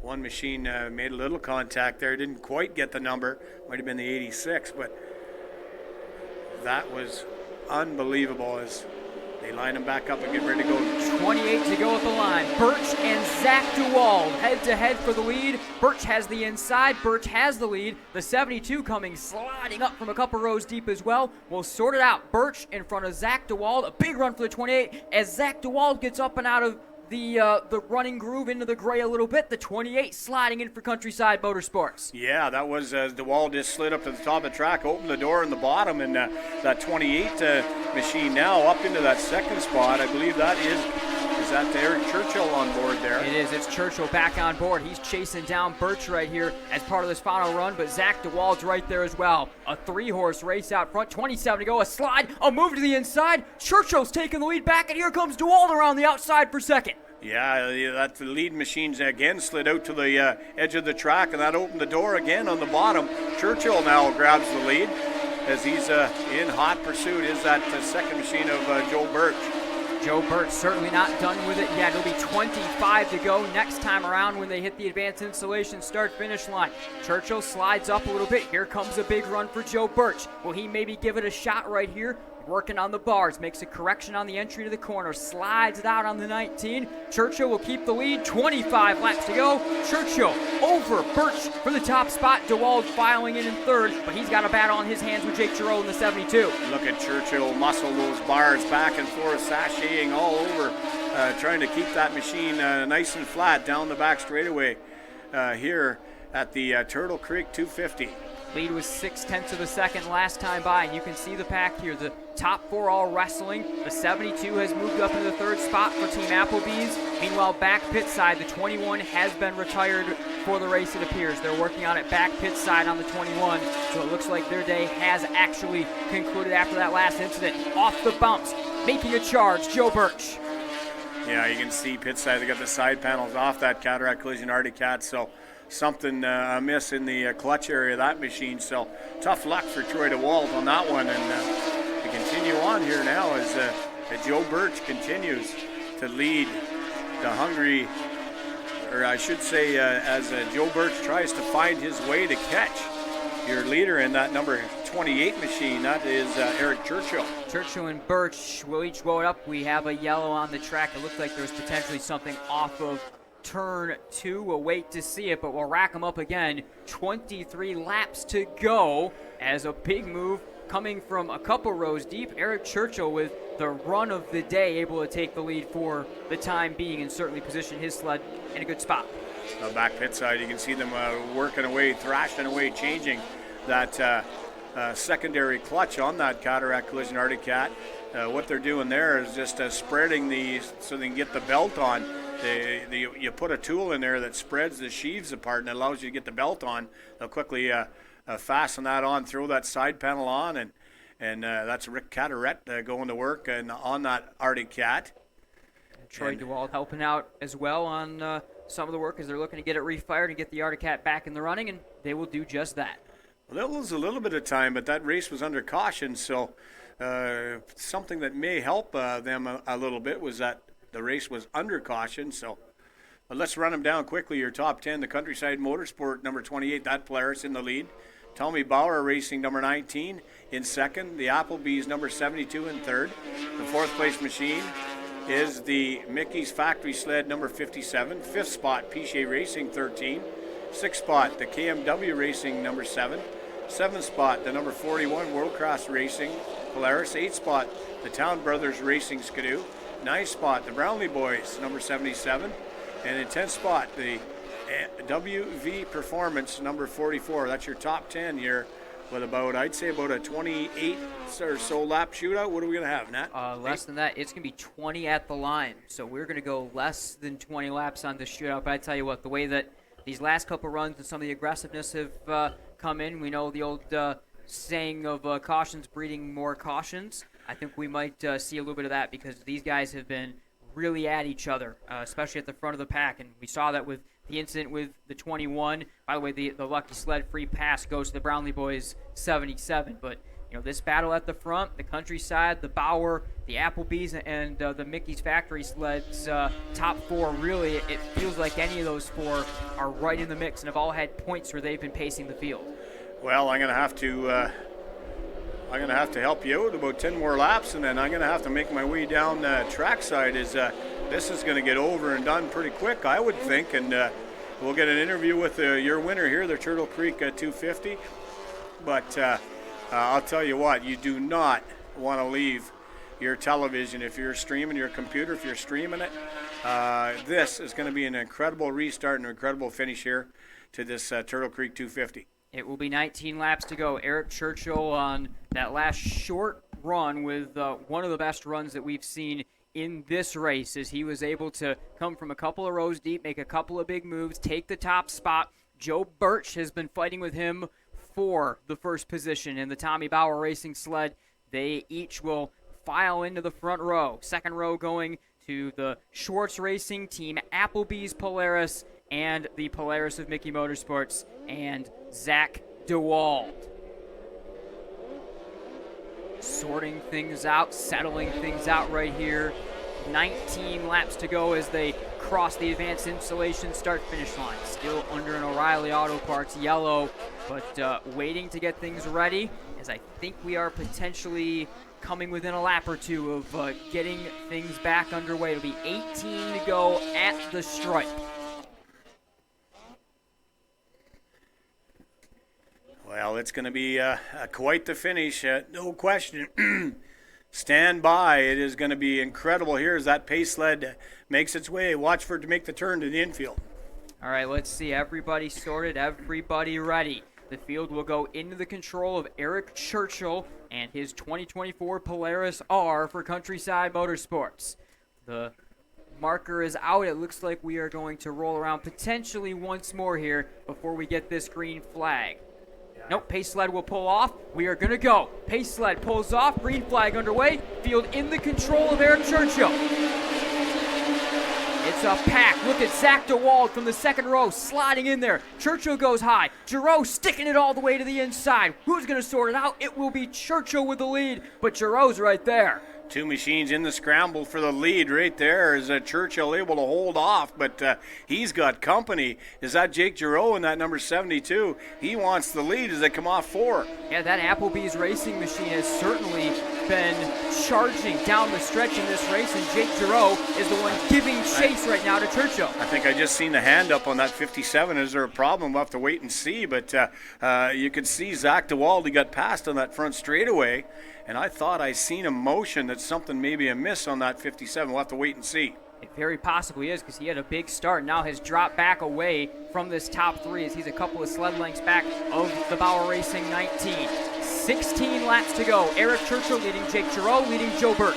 Yeah, I'll tell you, Joe Birch in that 19, though, he wants that lead back as he's coming hard. But look at that Churchill now on the outside. He'll get past Jake Giroux into the lead now. Churchill slips, Giroux able to capitalize. It will be 15 laps to go at the line. We've seen Churchill already in this moment a couple of times be very confident in chasing down leaders. He's a little out of the groove one more time as Giroux has come from the back again to take the front. That 72's been up and down throughout the lineup, and now it's Jake Giroux minding the bumps and leading with 15 laps to go in Traverse City. Yeah, Giroux, he'll tippy-toe that thing down through the corners and down that back straightaway. He's got the lead. Team Applebee's, Carl Swartz, number 72. Here comes now the 57 now, making a charge to try to close this one down. DeWald has moved up into second. He gets by Churchill. Zach DeWald looking to continue a perfect start to the year. He gets up a little bit wide. Will not quite give up the position yet to Churchill, who's charging. 14 laps to go. DeWald looking to give chase. Here comes Birch to the inside of Churchill. He'll take the third spot. Everybody wants a piece of the action. You can see Joe Birch. He just rocketed by Churchill. Zach DeWald in that 57 now. You can see him sashayed as something. There's Jake Giroux. He's your leader now as he'll enter down. That's turn 1 and 2 area.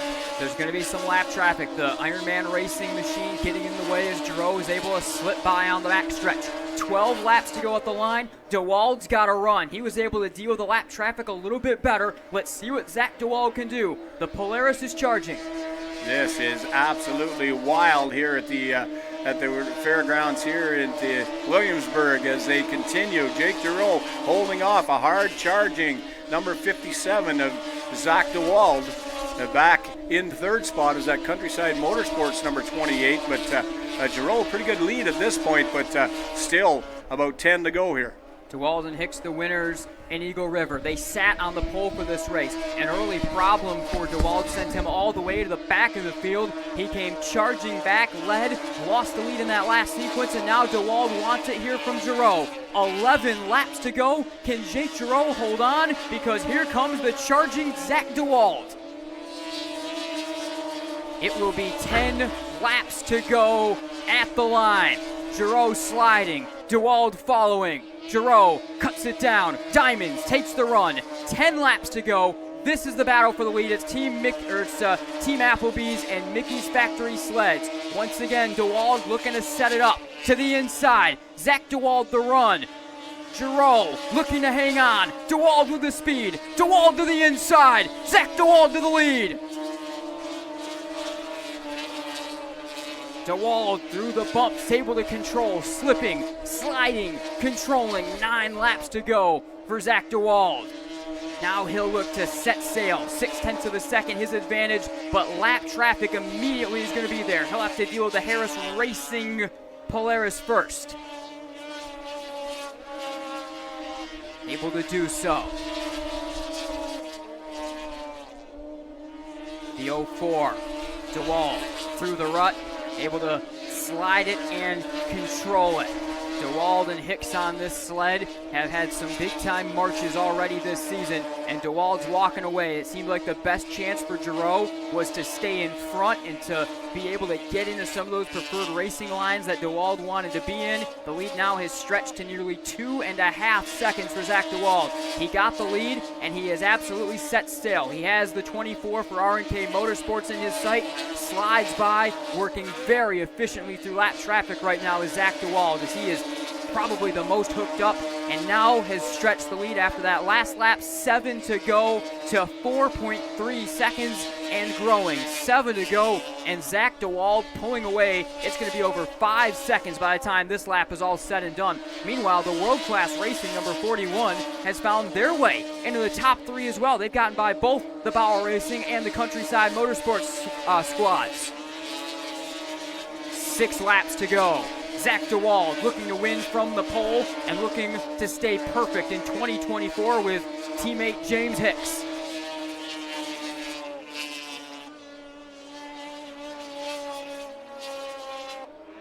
DeWald through 3. In front is the WV Performance sled. DeWald, a bit of a slip off the corner. He'll control it. 5 laps to go for Zach DeWald. Running away. The lead is stretched to 8.3 seconds for DeWald as we're to 4.5 laps to go into turn 3 and 4.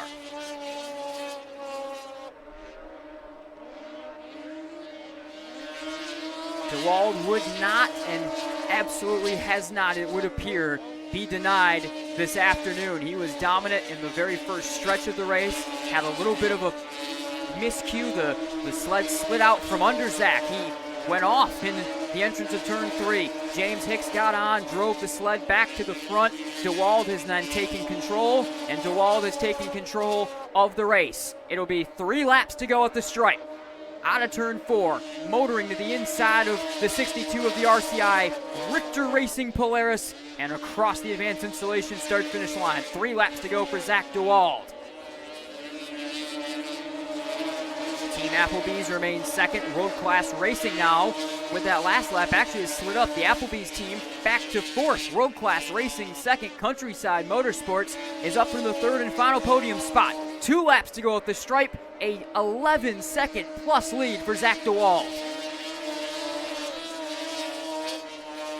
The Turtle Creek Casino and Hotel 250. What a weekend. What an effort by everyone to be able to get this event in. The weather conditions certainly have not been ideal, but the racing has been all day yesterday in the sprint competition. We had some thrilling side-by-side finishes, and today a back-and-forth 130-lap Enduro appears to be going the way of Mickey's Factory Sleds as they look to win for back-to-back weekends. Zach DeWald looking to take it home right here. Final lap, white flag is in the air for DeWald. We'll wait for him to come back around and take the win. There's a look at the white. Here's DeWald. Zach DeWald. James Hicks, Mickey Motorsports, a 2021 Polaris. Winners at Eagle River and the Pro Enduro at the World Championship Snowmobile Derby last week. They sat on the pole. They went to the back. They came from behind. DeWald and Hicks win in Traverse City.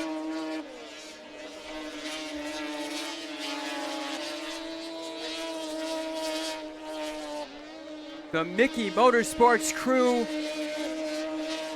winners again. An incredibly strong start to the 2024 season, and they pick up the win. And the Turtle Creek Casino and Hotel 250 and the debut action on the MIRA Race Network. Cannot wait to hear from Zach and company momentarily as Zach goes by. His father gets the congratulations. In that regard, we had quite the battle coming if it weren't for the issues there that Troy DeWald had, but Zach DeWald, what a final stint. He'll get the congratulations from his teammate James Hicks as well as they pick up another win, back-to-back weekends for that squad in Pro Enduro competition. The family embrace as well at the end. The Cataract Collision 21 ultimately getting up into the 16th spot. Let's take a look at your unofficial top 10. First, the 57 for Mickey's Factory Sleds. The second place finisher, the 28 for Countryside Motorsports. Third, the 41 for World Class Racing. Fourth, the 19 for Tommy Bauer Racing. Fifth, the Pichet Racing Sled.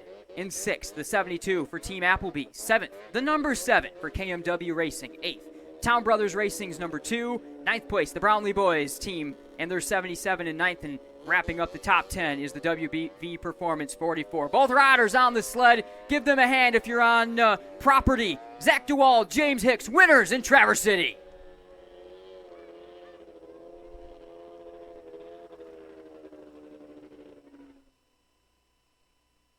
What an effort by those two. The O'Reilly Auto Parts checkered flag in hand for James Hicks, riding along with Zach DeWald as they're able to pick up the win in Traverse City. What a weekend it was.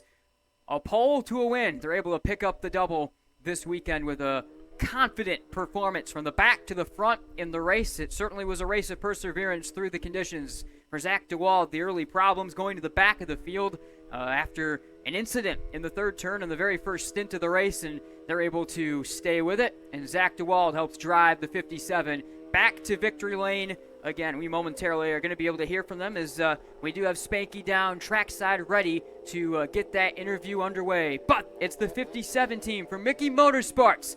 They come home winners in Traverse City and take home the Turtle Creek Hotel and Casino 250, 130 lapper, and an absolute test in the conditions that we had this afternoon. Here they come to the start-finish straight. And now we'll toss it on down as Spanky Robinson will be able to take over as those riders are down there. We'll get the interview underway.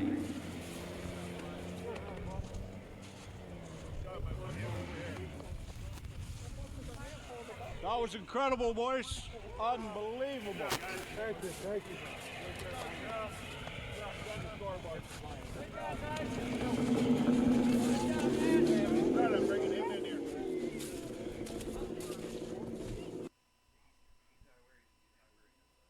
All right, so we'll wait here as they'll continue their celebrations for the team of Hicks and DeWald as they're able to take that 2021 Polaris IQR to victory lane. You see the 28 Countryside Motorsports team next door as we'll get the entire podium out there. Also a good run from World Class Racing as they will wrap up our podium finishers here today. Awards get handed out, and congratulations to all the winners. There we go. Even I got the wrong mic at this. We're so excited about the finish. Yeah, I see Mr. Reams is down there with his camera shot, so we'll yell real loud and say, Spanky, you're live, baby, you're live.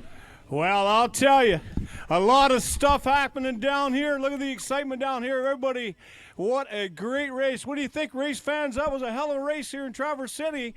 And Zach DeWald and James Hicks, they'll bring home that first place trophy. We're going to get in and get a chance to have a little chat with those boys there in a second here. Just Zach taking off his helmet and James there, and the gang's all hugging here. Great job.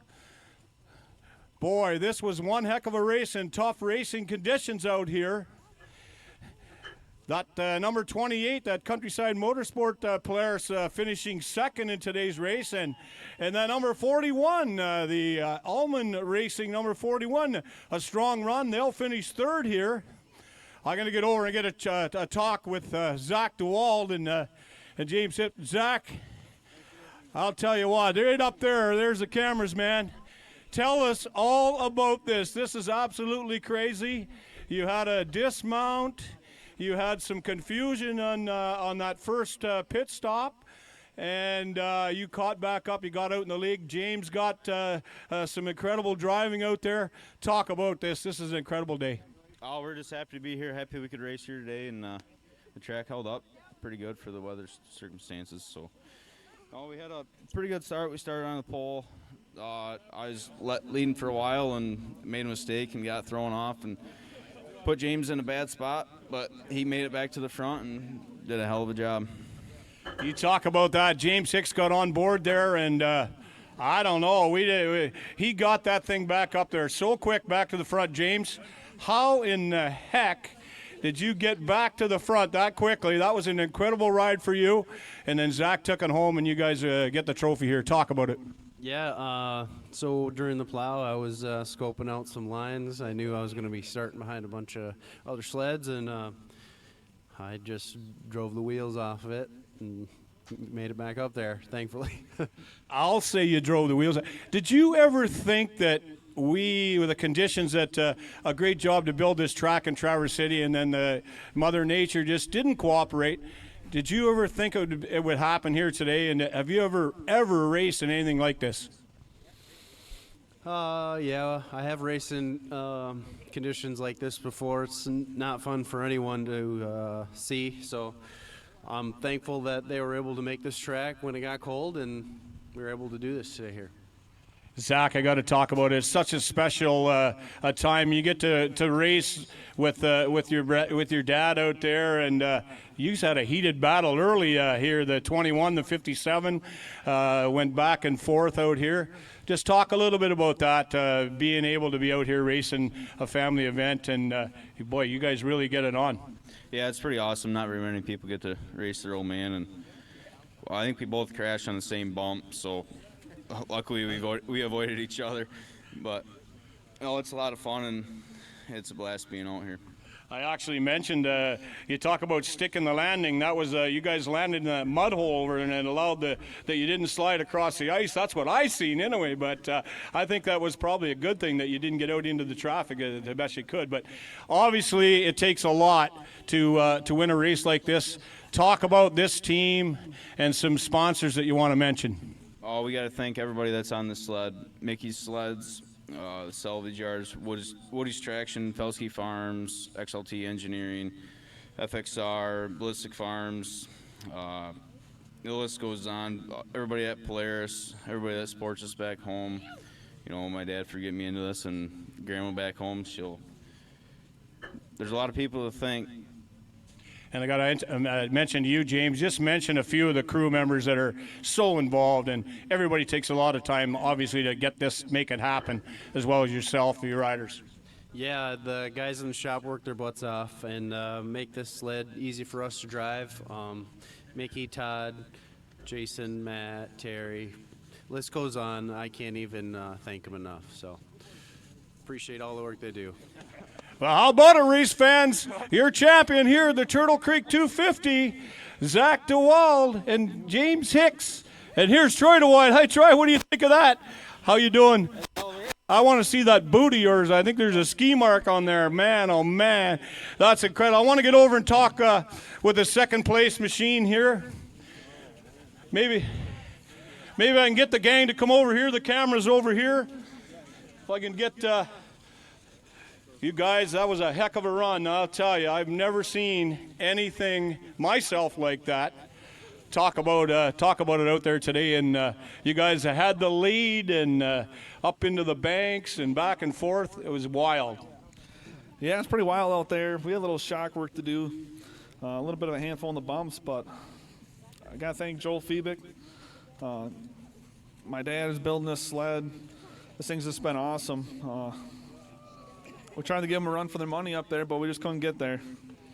I'll tell you, it was certainly there was a lot of sleds in contention that could have got the victory here today. What was your thoughts? Have you ever ran in conditions like that, this track? It was a beautiful track, and then Mother Nature. Tell us a little bit about being out there and trying to hold on to this thing and track down the winners.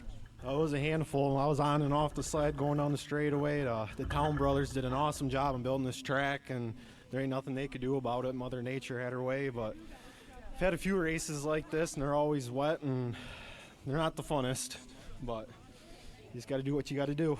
Obviously, a lot of people, some sponsors mentioned that helped this happen here. Mention a few of the people that are so involved. Wismer Machine Works, Countryside Transportation, Weiss's, Russell Boys. Yeah, there's a lot more. So I got to ask you, tomorrow, maybe an easy day on the couch. I'm sure there might be some sore bones, some sore muscles after doing muscling one of these things around all day. Talk about it. Well, I got to go to work, so I'm hoping he gets his track restarted for the 500. The boy's got to go right to work for the 500. That's incredible. Well, your second place machine, that number 28, Countryside Motorsports Polaris. Congratulations on that. Let's get over and talk with the Allman gang over here. Man, you guys come and grab that third spot. You got to be honored. There's a big smile here. What do you think of that? I think it's awesome. It was great. Hanging on to that thing was a pain, but I honestly didn't know we were in second or third, and I just kept driving.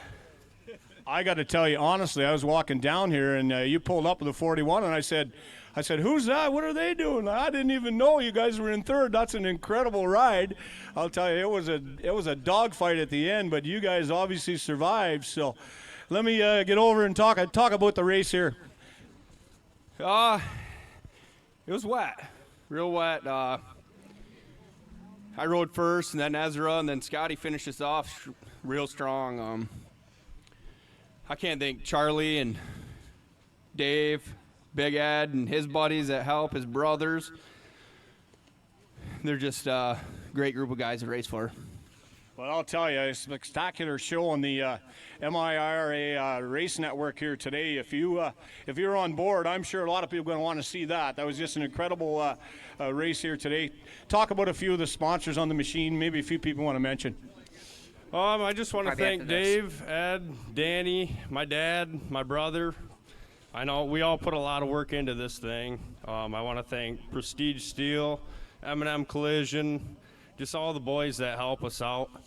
You know, we wouldn't be here if it weren't for them, so I can't thank them enough. You know, it was a great race. Not much more to say. We'll be back next weekend. It's Miller time, and go Lions, yeah. How about that? That's what you got to say. All right, everybody, that's your winner here at the Turtle Creek 250, Zach DeWald and James Hicks. Great race, everybody. Thank you, and I hope you enjoyed. We'll see you next year. Thank you very much, Spanky. Thank you very much, Spanky. So great job down there. Talking to all of our teams, and they're thanking all their sponsors. And again, from the broadcast booth up here to all of our MIRA Race Network sponsors, a huge, huge thank you for your support. We are just deeply, in your debt, and without your help, we couldn't do it. For the truck crew in here, everybody was scrambling. Those guys and gals, fantastic job. Thank you so much. I am just overwhelmed that we were able to be given this opportunity this year. So fans, teams, and MIRA officials, thank you for putting your trust in us, and we look forward to only getting better as the season goes on. Ladies and gentlemen, to bring this to a close, it's only fitting that I toss it over to the one, the only, Nate Dreyer. Thank you, JD. Wrapping it up, Zach DeWald, James Hicks, winners of the Turtle Creek Casino and Hotel 250. What an incredible debut presentation here on the MIRA Race Network, presented by Ginup Sales and Service. I again can echo everything JD said. Big thank you, of course, to Kevin Streeter, and the entire team for all of their work all weekend long. Big thank you to Spanky Robinson as well, who sat up here and helped direct us through and help us learn a lot more about snowmobile racing and endurance snowmobile racing all weekend long. Once again, my name is Nate Dreyer, signing off. We'll see you all next time. This was the Turtle Creek Hotel and Casino 250 and the MIRA Race Network.